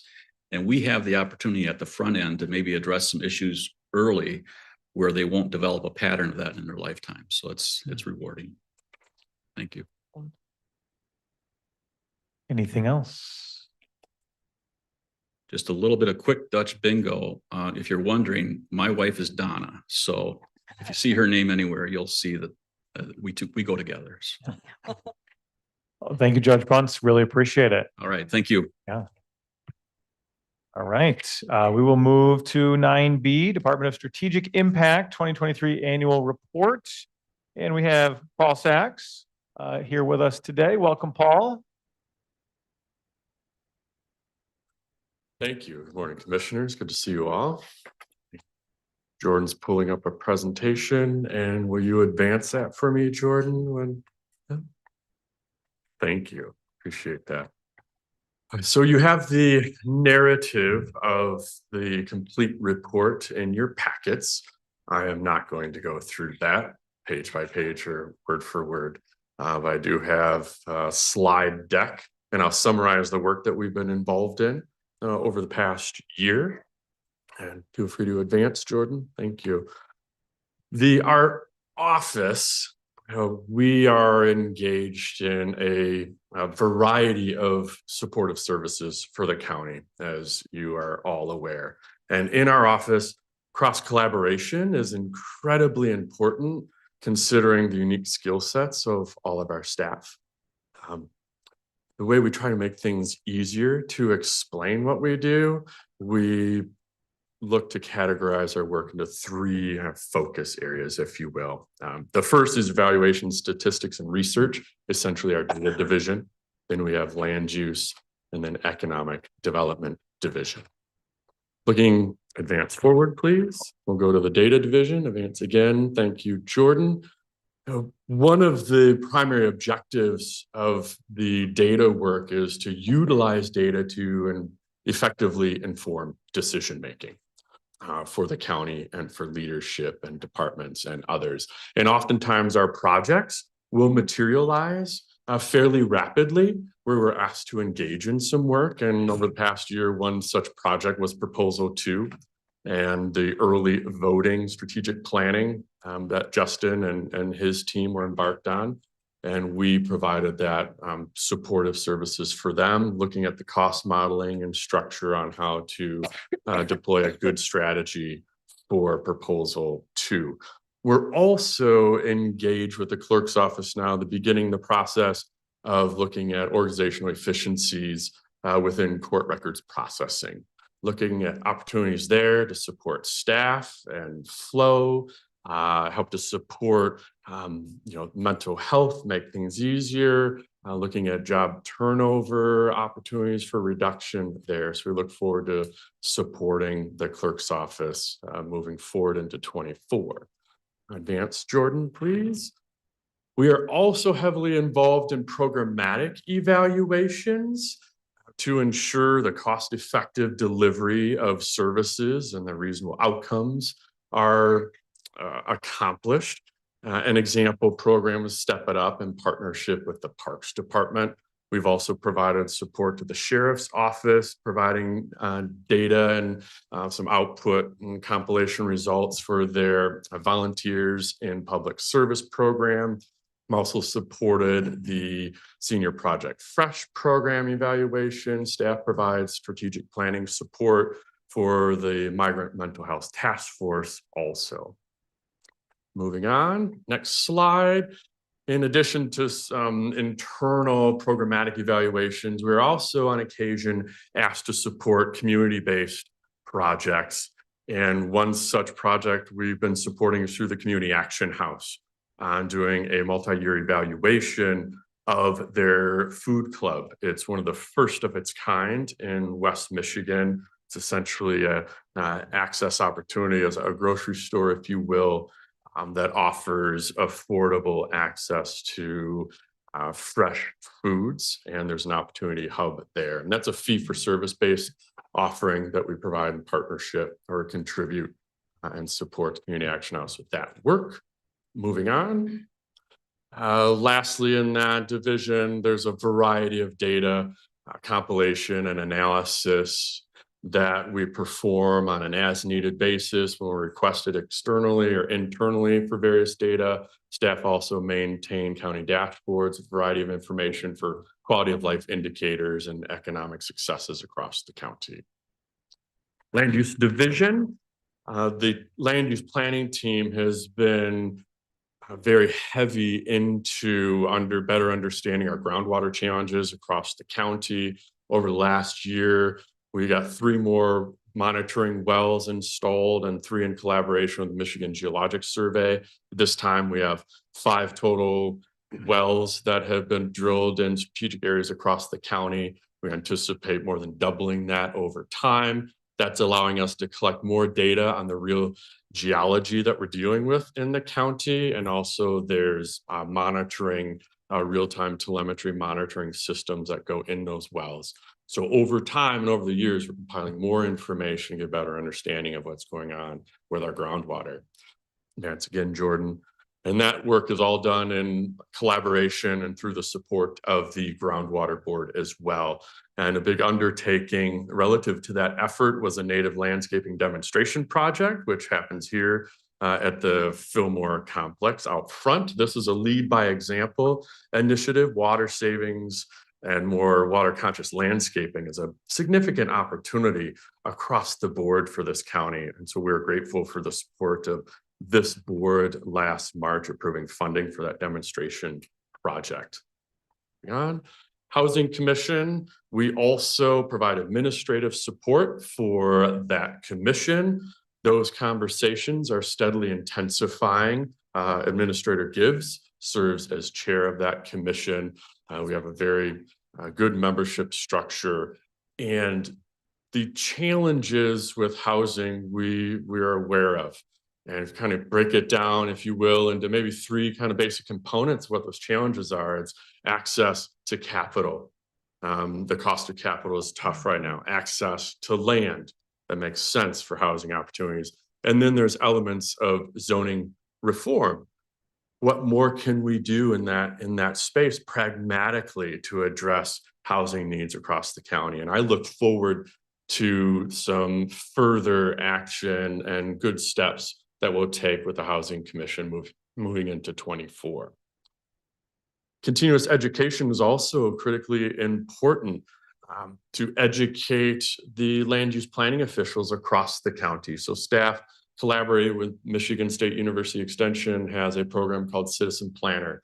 And we open that up to local appointed and elected leaders across the county that may serve on a planning commission, they may serve on a township board, they may serve on a ZBA. And they come to this training that we hosted as an 8-week training program at good attendance, and those participants are able to get certified as citizen planners in that space, which we haven't hosted a citizen planner training in this county for a very long time. We've put some feelers out with local leaders on the value of this, and it worked really well. I think it's something we should do again moving forward. Next slide, please, Jordan. Farmland preservation. We also support the Farmland Agricultural Preservation Board for the county. Staff, they work so hard and diligent and continuing to expand the work. And it's beyond just farmland protection in a smart, responsible way, but it's also supporting the ag industry through mentorship, succession planning, other economic support. You know, broadband ties into that support as well to support the ag industry. Moving forward, economic development. We also support the County Land Bank Authority. Becky Hutting has stepped up and has partnered with Amanda Price and Cheryl Clark. That Cheryl's office as treasurer administers a land bank authority, but we provide some additional resource capacity there. This was particularly important this past year where there was funding from the State Land Bank Authority for blight elimination. So we're very successful in leveraging those dollars that came to the county and identified projects through a solicitation of local governments that qualify for this funding. The amendment to that demolition contract that you approved earlier, that was one of those beneficiaries of the blight elimination funding. We also support the Economic Development Corporation and the Brownfield Redevelopment Authority. And this past year in 2024 or 2023, we closed out a $300,000 EPA grant for brownfield assessments. That was a very successful endeavor. There's 56 projects, I believe, that received funding. We're able to leverage more than $50 million in private investment to bring back blighted, underutilized, potentially contaminated properties and redevelop those and get those back on the tax roll across the county. We have since reapplied for another EPA grant for several $100,000 and hope to hear about the results of that award later this year. We've also had another project that came through the Property Assessed Clean Energy program. That is a voluntary program for landowners or developers to create a special assessment district. this project through the Family Grace Church project materialized this year through the county's ability to offer the PACE program for those types of projects. And Grace Family Church went into and redeveloped and reutilized the former Huntington Bank headquarters on Adams Street out in Zealand Township. Moving on. Lastly, in economic development, the big hurdle and big steps were taken here with regards to broadband availability and 21st century infrastructure for this county. I'm incredibly grateful to this board for taking some positive actions forward. This type of project will be impactful for decades to come. So I really look forward to making some good progress here, and been having some discussions with Commissioners Miedema and Moss with the new broadband committee on how we'll organize communications and expectations moving forward with this partnership. And lastly, need to acknowledge all the staff. They are incredibly talented, passionate, committed professionals. And I am grateful to work with them every day. It's amazing what they accomplish. And the county as a whole is very fortunate to have these employees who are really committed to continuing to advance Ottawa County to be premier county in the state of Michigan. So I thank them for all of their really expert work. Thank you. Thank you, Paul. Does anybody have any questions? I just had a comment. Commissioner Belknap. Thank you, Paul, and going through this, and, you know, encourage folks that have access to the packet to take a look at the native landscaping demonstration project. If you want to learn more, stop by the Strategic Impact Office, because we're actually offering just seeds, right? So if people wanted to start this process for their own yard, this is something that they could maybe learn a little bit along the way and seek some assistance in that regard. Yes. Thank you, Commissioner Belknap. Good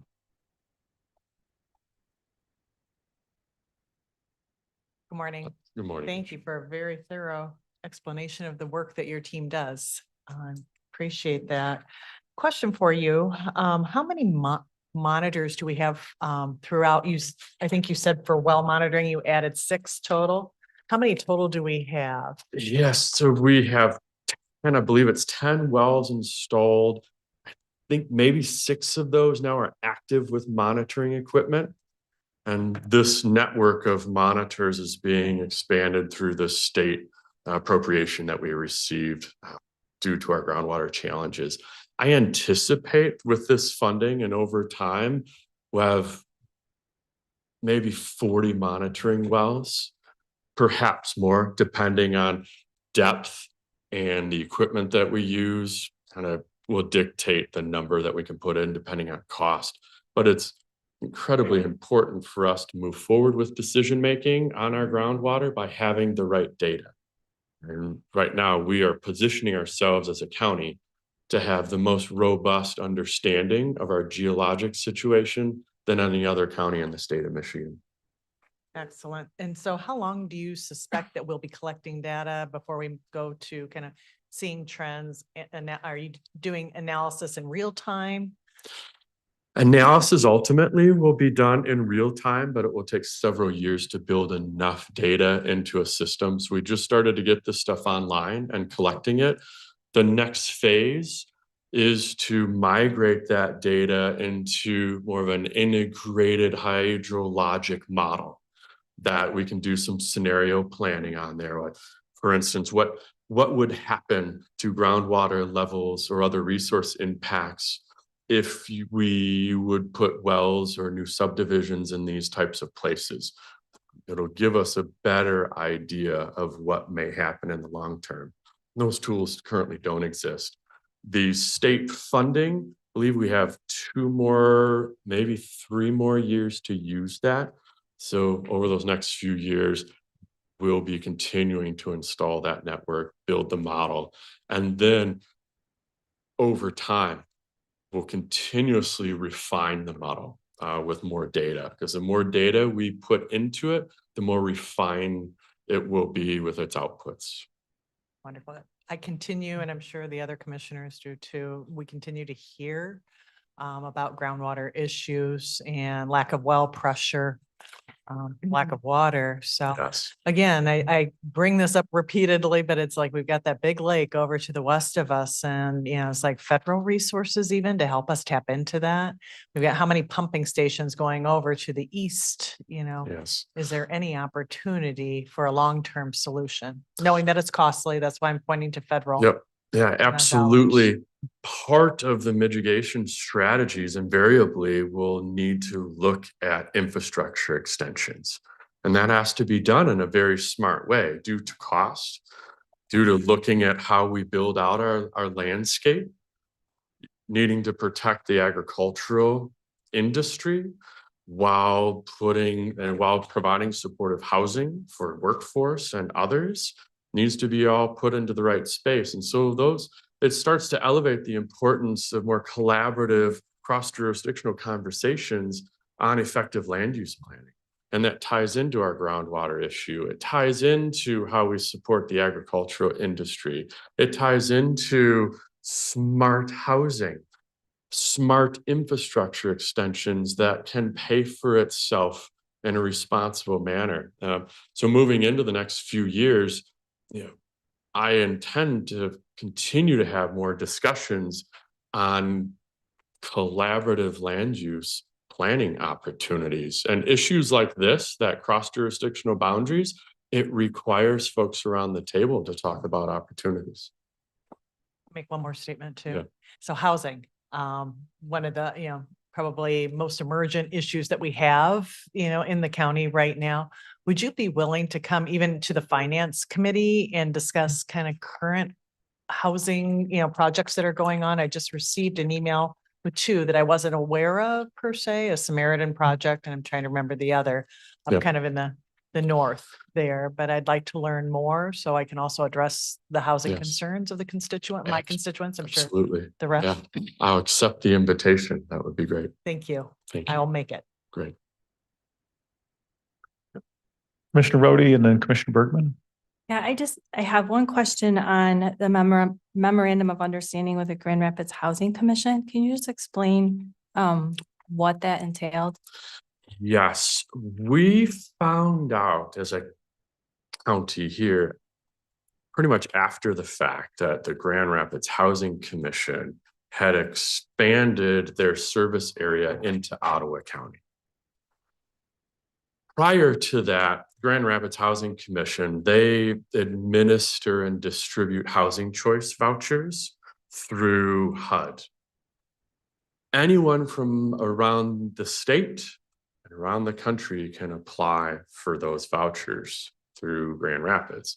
When they get those vouchers, then they need to live in Kent County to utilize those vouchers at available rental properties.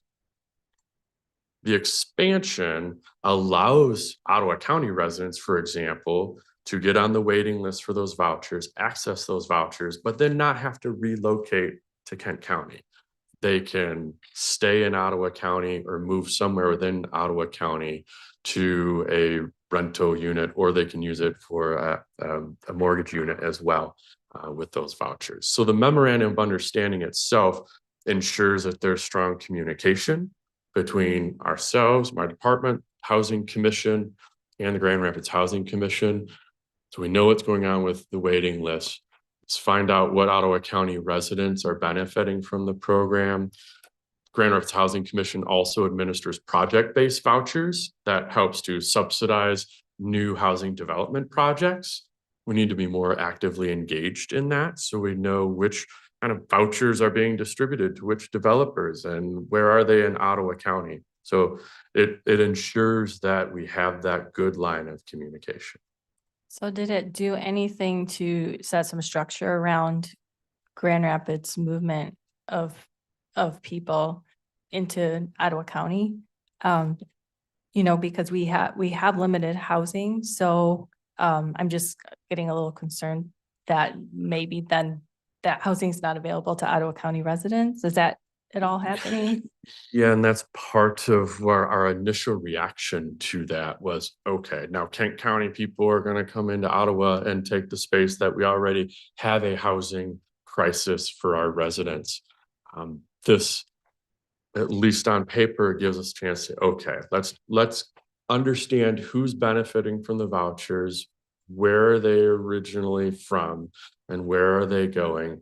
And our priority preference is to make sure that we support our Ottawa County residents' needs. And if Administrator Gibbs would like to speak more to that, he's, of course, he may. Sure.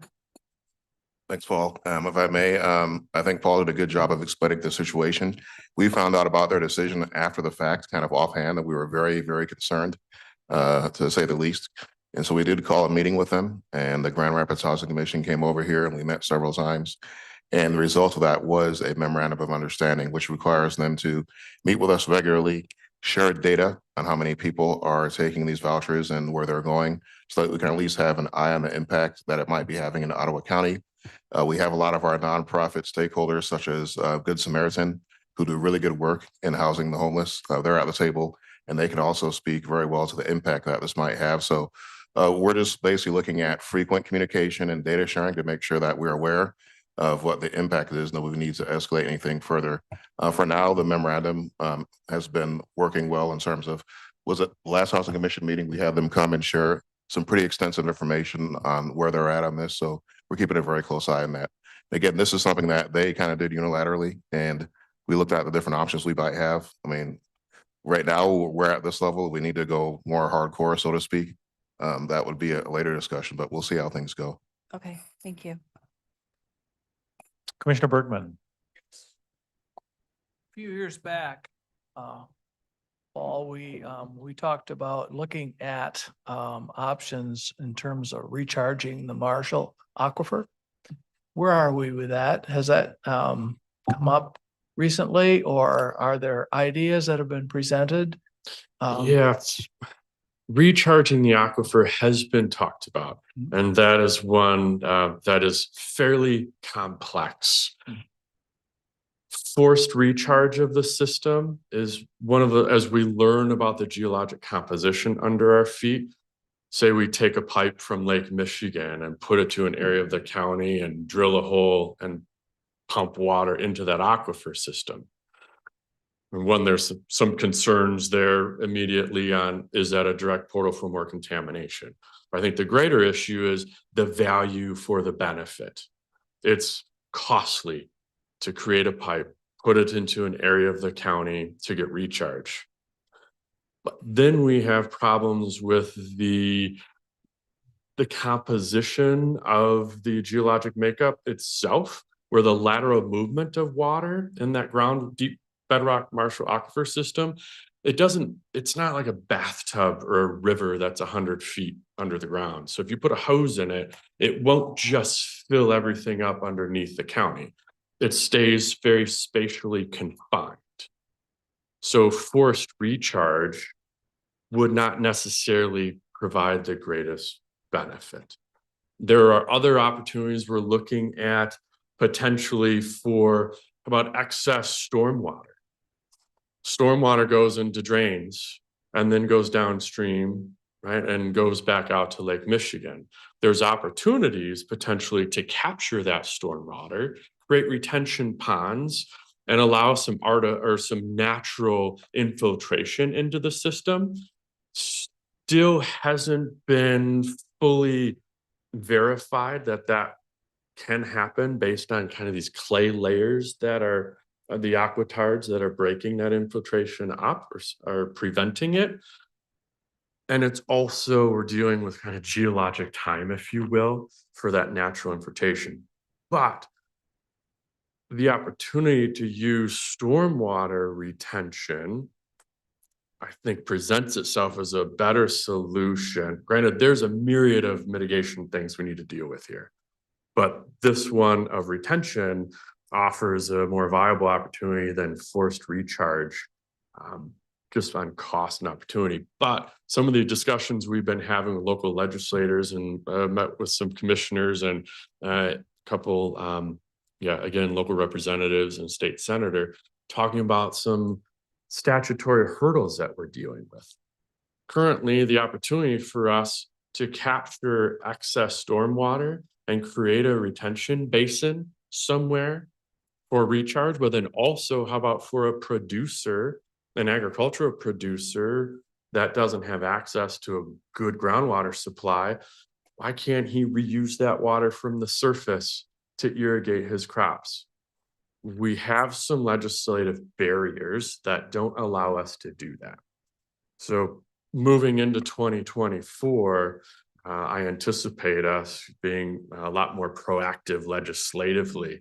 And I've presented some concepts, Commissioner Moss is aware of those, and things we need to pursue. So we'll continue moving that direction to allow us to do the creative things that we believe we need to do. That's what I was looking for. And I remember when we talked, we didn't talk about a pipe. We talked about the rainwater and that kind of thing. Yes. Retaining that. Yes, perfect. That is an opportunity. But again, we have some statutory barriers, and there's a handful of them where there's some, call it low hanging fruit. I often don't say that with statutory issues, but some things that we want to activate as preventative solutions to address our issues, our hands are tied. So we really need to rethink state water law when we're dealing with an issue as great as what Ottawa County is dealing with. Commissioner Curran? Thank you.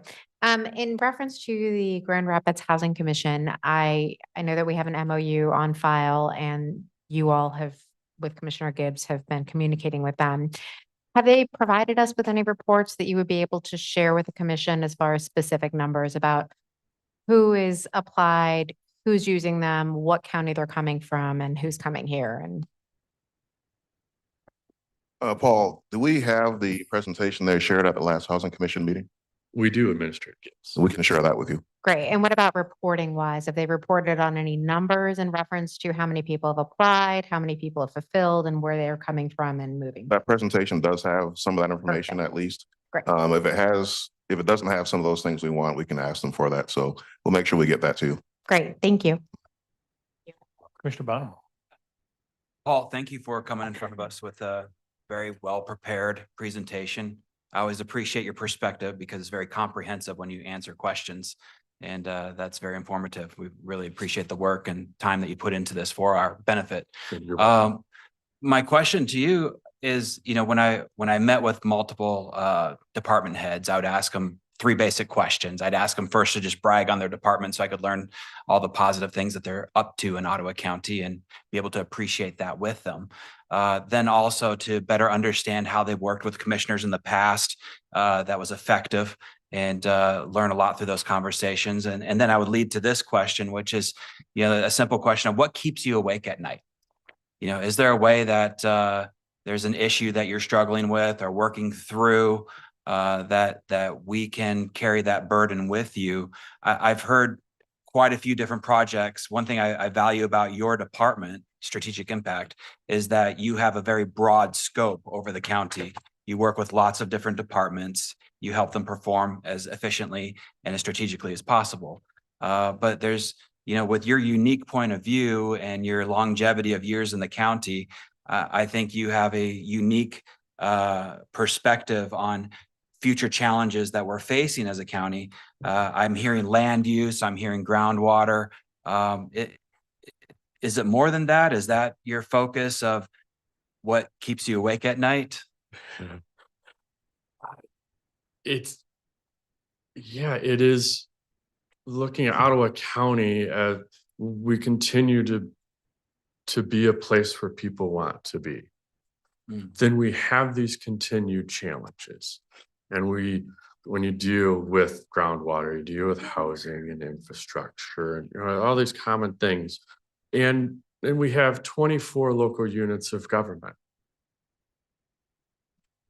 One of the real opportunities for us to make real positive impact moving forward for the future of this county, and to be an example of how you collaborate and how we think about effective decision-making and data-driven decision-making from a land use perspective. and getting 24 local units of government around the table to talk about future land use visioning is a really big undertaking. And that's one I've contemplated for a very, very long time and have multiple discussions with many leaders across the county. And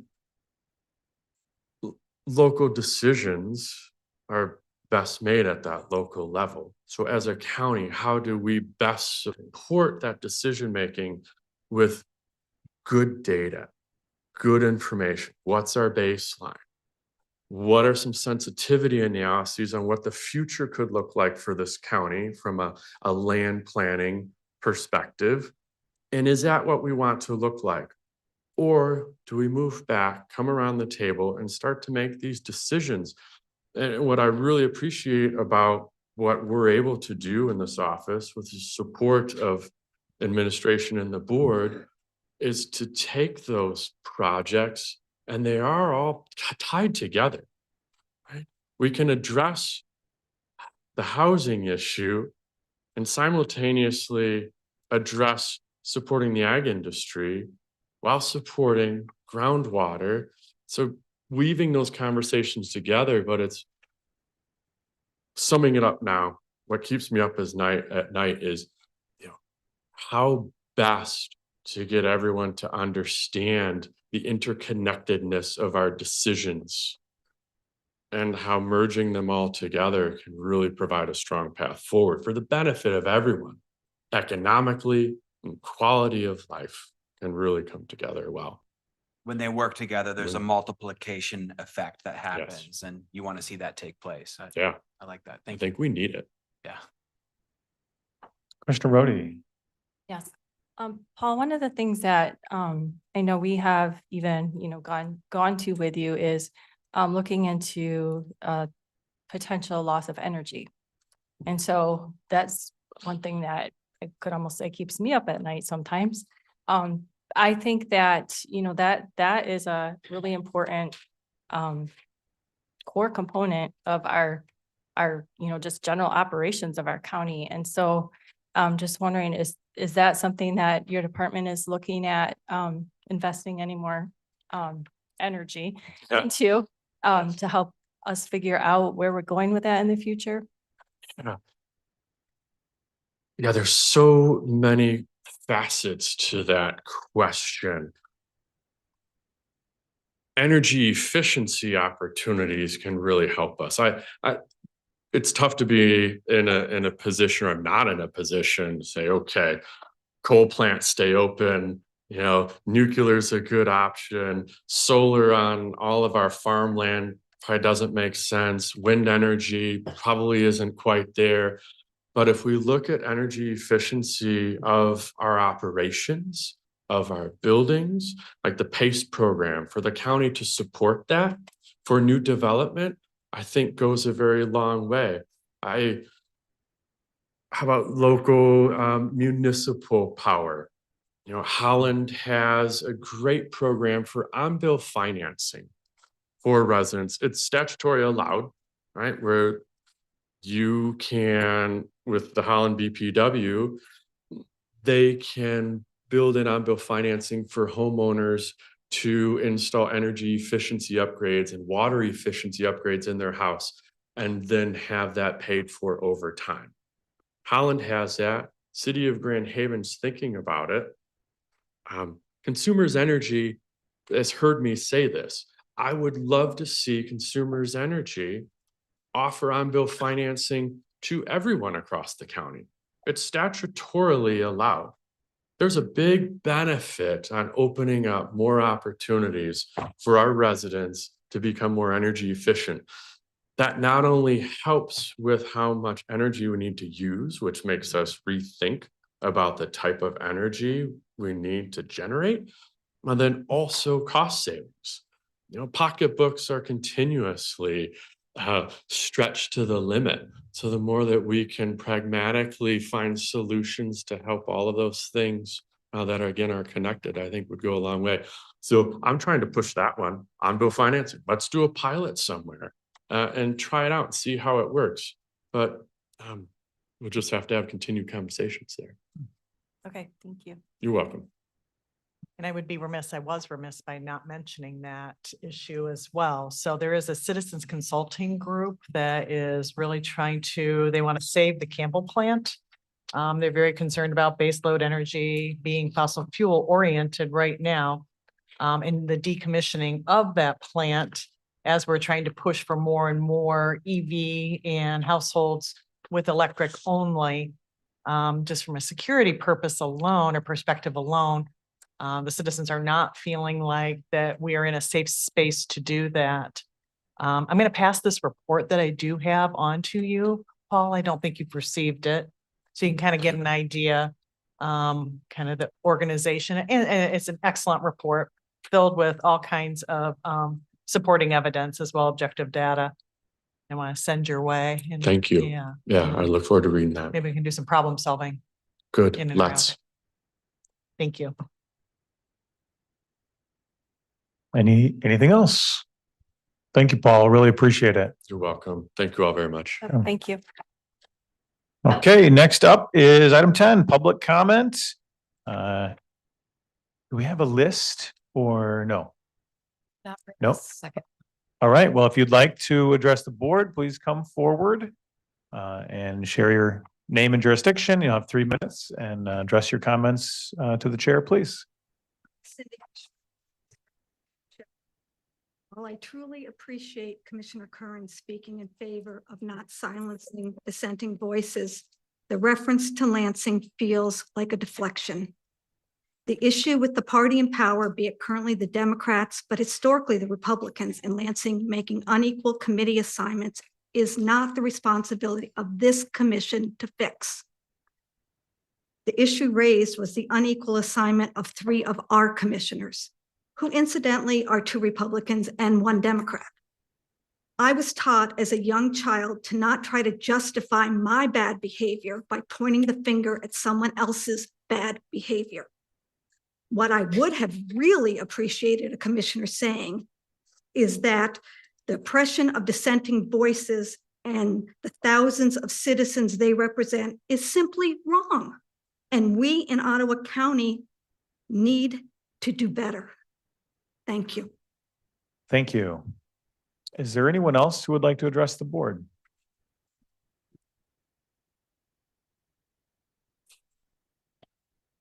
Karen Ovitz, Spring Lake Village. Don't really want to address this, and Cindy did a great job of prefacing what I was about to try to say.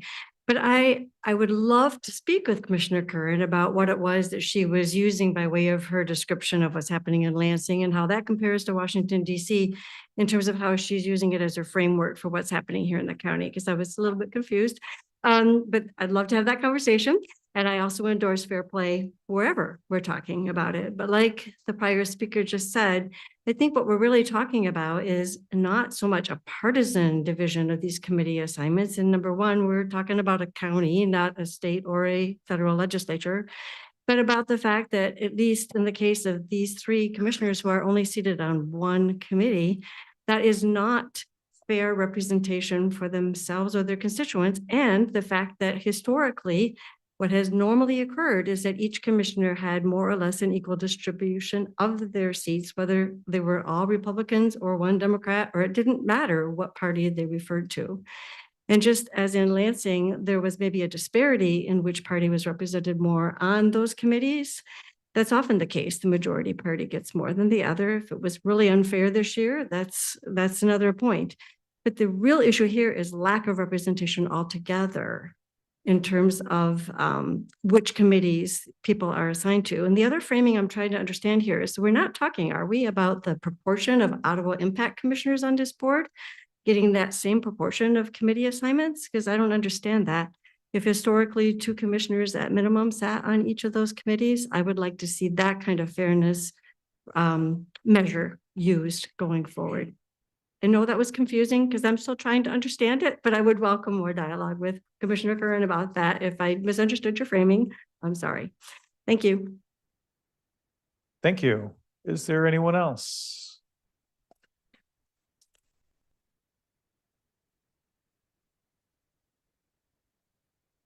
We live at Lost Holland Township. I took several notes during the meeting. We'll see what I can get through in 3 minutes. Regarding the CMH board appointment, congratulations on simultaneously reversing progress toward greater community involvement and going big government all in one decision. All of the women here took a position away from a man on this board. I look forward to all of 6 of you resigning so you can stick with what's historically been done rather than continuing with positive progress. Regarding Commissioner Kern's examples that she gave on committee representation in Lansing, one was 3-1, Republican to Democrat. One was 1.4-1, and another was 2-1. All 4 of our main standing committees are 4-1 Ottawa impact to non-Ottawa impact, or as I like to call you, rational. Overall, with the 7 committees, it's nearly 5-1. So personally, I'd be thrilled with representation closer to what's in Lansing. Also, as someone who lives in the region covered by the MAC, while I would have preferred to see Commissioner Bonema on the MAC board, I'm happy you came to your senses and took Kendra off and replaced her with a commissioner who actually lives in the region.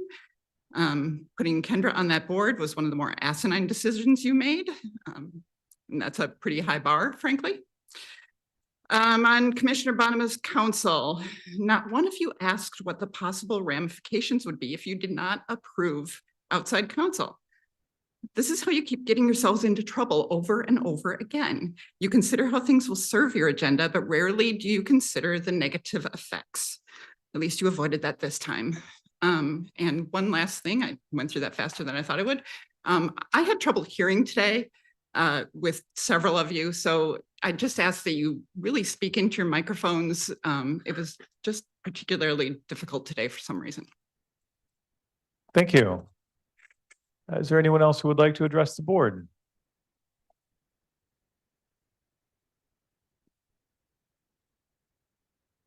Good morning, Commission. My name is Jim Kuiper, and I echo that last comment. Please adjust your microphone so you speak directly into it so that we get the full impact of your statements.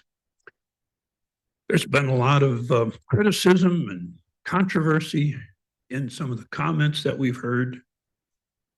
The main thing we need to remember is we're all residents, we're all friends, and we need to maintain that as much as possible. We all come from different backgrounds, different viewpoints. It's only through open discussion that we're going to accomplish what we really want to be, and that is, well, as you know, my main concern is what legacy we leave for our future generations. I mean, I've stated that numerous times, and I try to make all decisions based on that concept. And open communication is the way that I think we can accomplish that. Now, it's a long road, yes. We've come a long ways in the other direction. And on a state and national level, I'm really concerned. So I'm happy to see on a local level that we have the kind of relationship and communication that we have. And I'm impressed and pleased with the way the direction this board is leading us. Thank you. Thank you. Is there anyone else who would like to address the board? Luke Sanner, Park Township. Feel like I'm beating a dead horse, but sometimes dead horses need to be beaten. The recent Ottawa County Board of Commissioners Committee and Local Board Commission assignments for 2024 reek of schoolyard exclusion and childish games.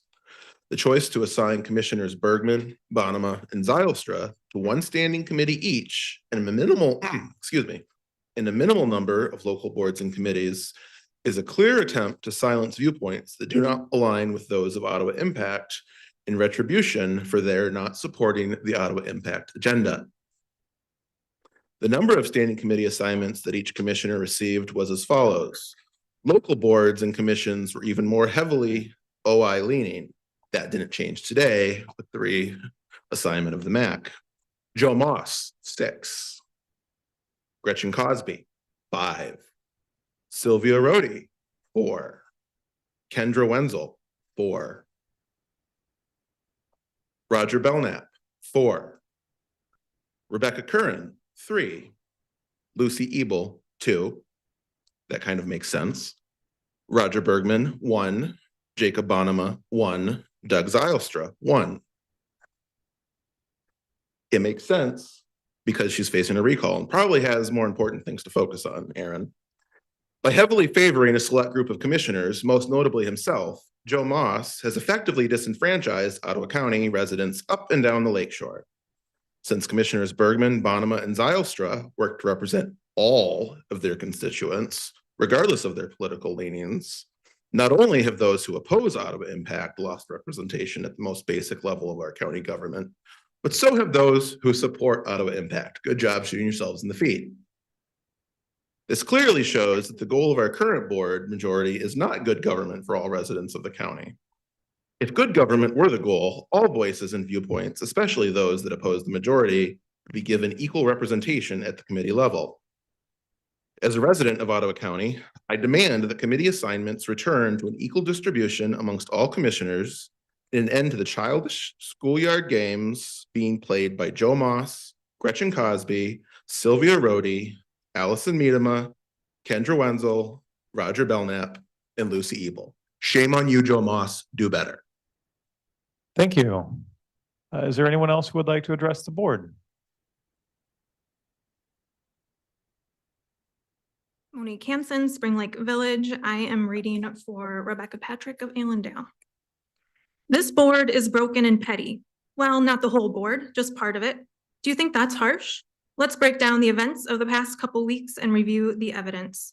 The part of the board that is broken stands by silently while the chair attempts to hurt the vulnerable who depend on the social rec programs as he tries to usurp the authority of the mental health board. Broken and petty also describes a governing body that abets the chair's plan to increase his power on the mental health board at the expense of members of the community. And broken and petty describes the part of the board that agrees that local government should silence the voices of a large number of residents, as evidenced by the extreme disparity in standing committee assignments. To that end, I'd like to address Commissioner Curran's comments regarding committee representation in Lansing. I feel like the community's point got missed here, which we aren't expecting 50-50 representation. No one expects that. We are expecting some representation. And I can tell you, after years of working closely with legislative committees in Lansing, there is never a situation like we have here, where minority views are completely omitted from any standing committee. That is the issue. That is what needs to be remedied. Commissioners, the board chair is no proponent of goodwill and democratic norms. The question is, are you? If so, demonstrate it by putting some distance between you and these damaging schemes of pettiness and spitefulness. And since I'm up here, and I wasn't expecting to, regarding the Grand Rapids Housing Commission, yes, Good Samaritan has a voucher program. You have to be pretty homeless to even use that program. The Grand Rapids Housing Commission program, you can stay in your home. You can be living in a home, request to be on the wait list, and stay in your home. Good Samaritan has said that they've had to send people to Muskegon County. So what if let's stop the petty border issue, right? And be good neighbors to all of our communities around here. Thank you. Thank you. Would anyone else like to address the board?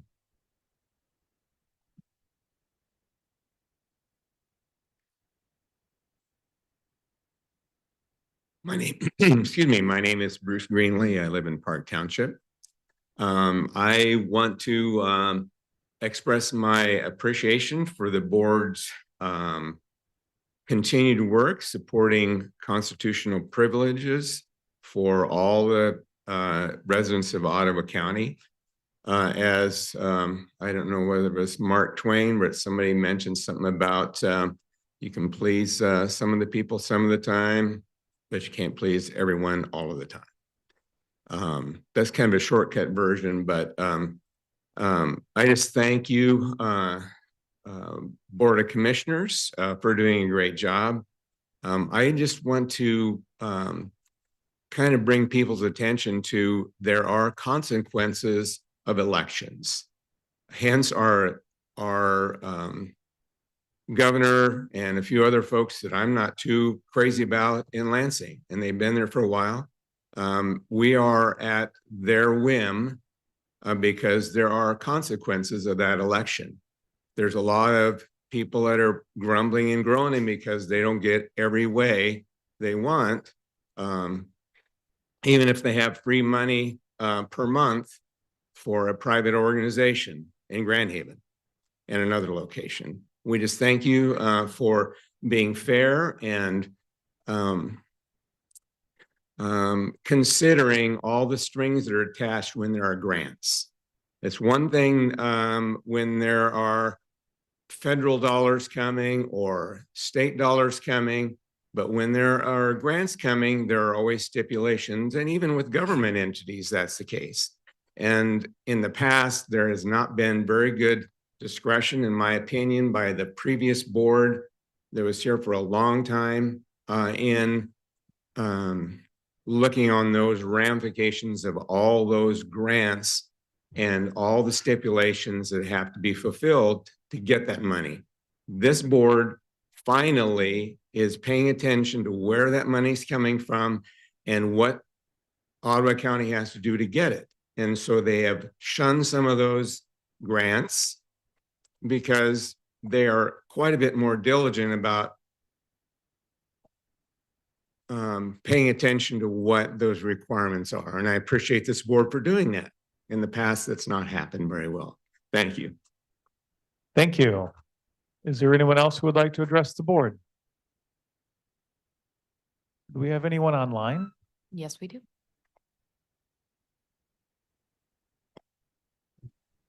We have. Hi, my name is Joe Spalding, and you're hearing my voice from Holland Township.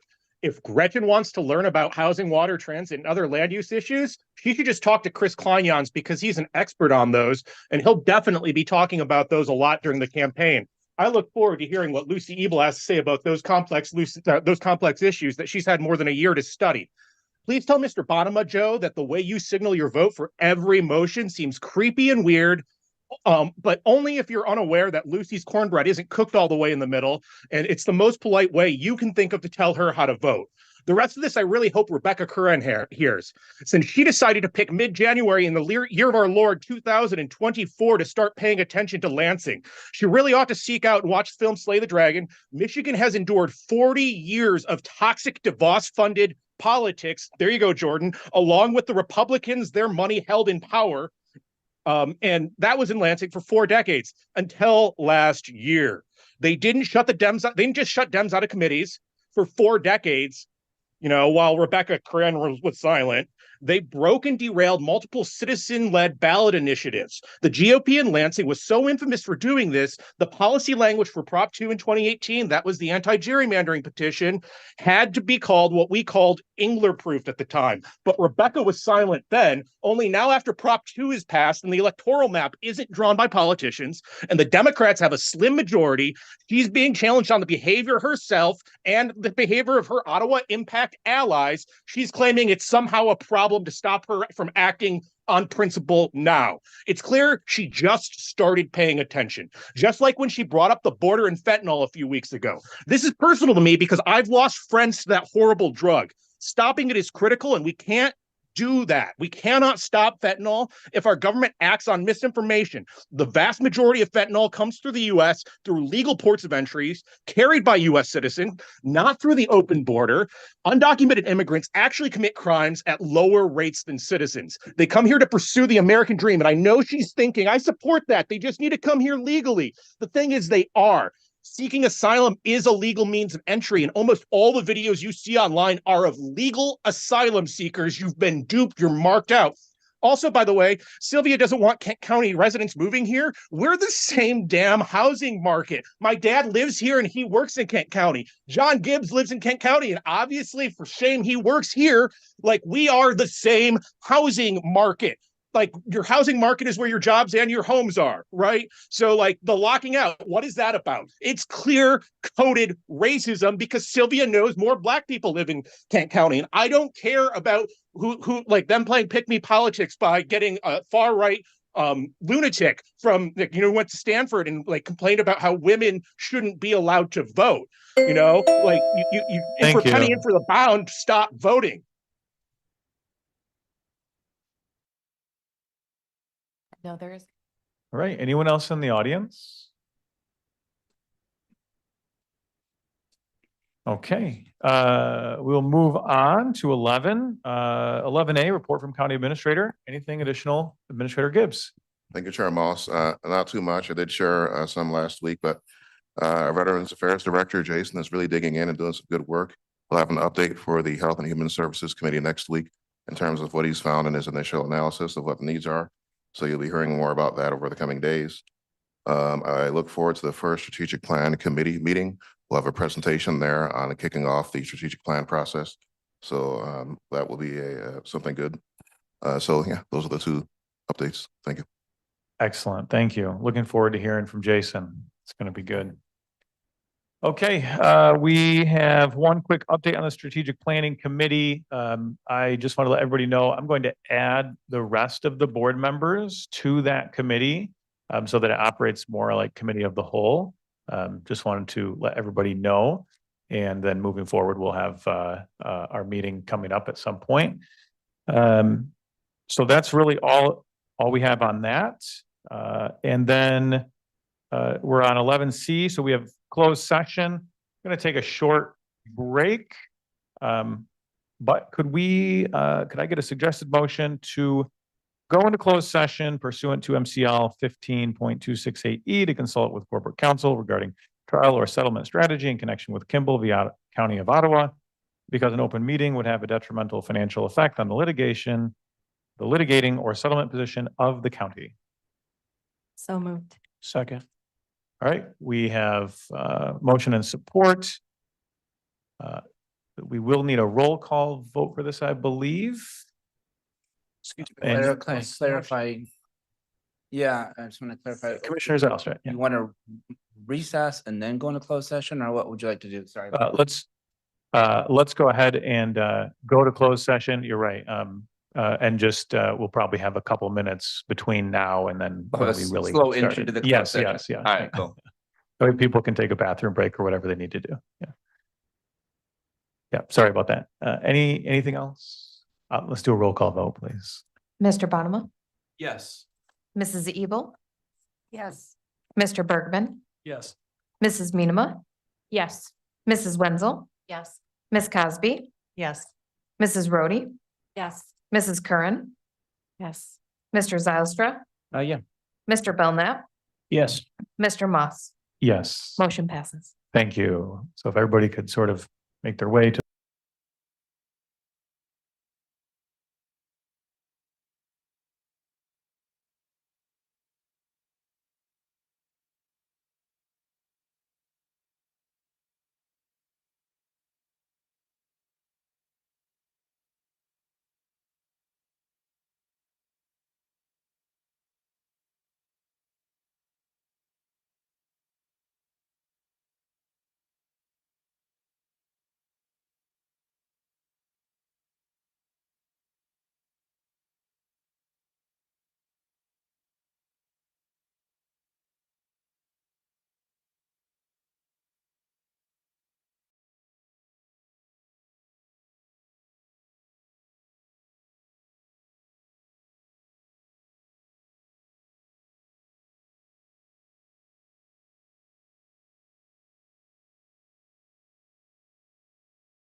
Okay, welcome back, everyone. Exiting closed session, I have two motions. The first is I move to authorize corporate counsel to arrange and participate in mediation in the Kimball v. Ottawa County matter upon the following terms. A, corporate counsel has the authority to coordinate with Mr. Kimball's attorney to select a mediator and the date and time of the mediation. And B, corporate counsel has not been delegated any authority to make any binding offers or make any final decision in the Kimball v. Ottawa County matter. Could I get support, please? So moved. Second. Okay, we have motion and support. Any discussion? On this one, why don't we do roll call on both of these?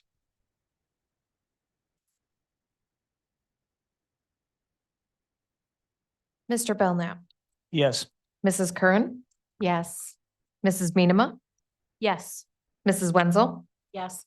Ms. Cosby, Yes. Mr. Zylstra, Yes. Mr. Bergman, Yes. Mr. Bonema, Yes. Mrs. Rhodey, Yes. Mrs. Ebel, Yes. Mr. Moss. Yes, Motion passes. thank you. The second suggested motion was to move that pursuant to Board Rule 5.2, that a special committee of 3 members be formed to participate in litigation discussions and mediation in the Kimball v. Ottawa County matter upon the following terms. A, the special committee is only advisory in nature and has no authority to effectuate or formulate public policy. B, the special committee has not been delegated any decision-making authority. C, the special committee may make recommendations for the full board to review.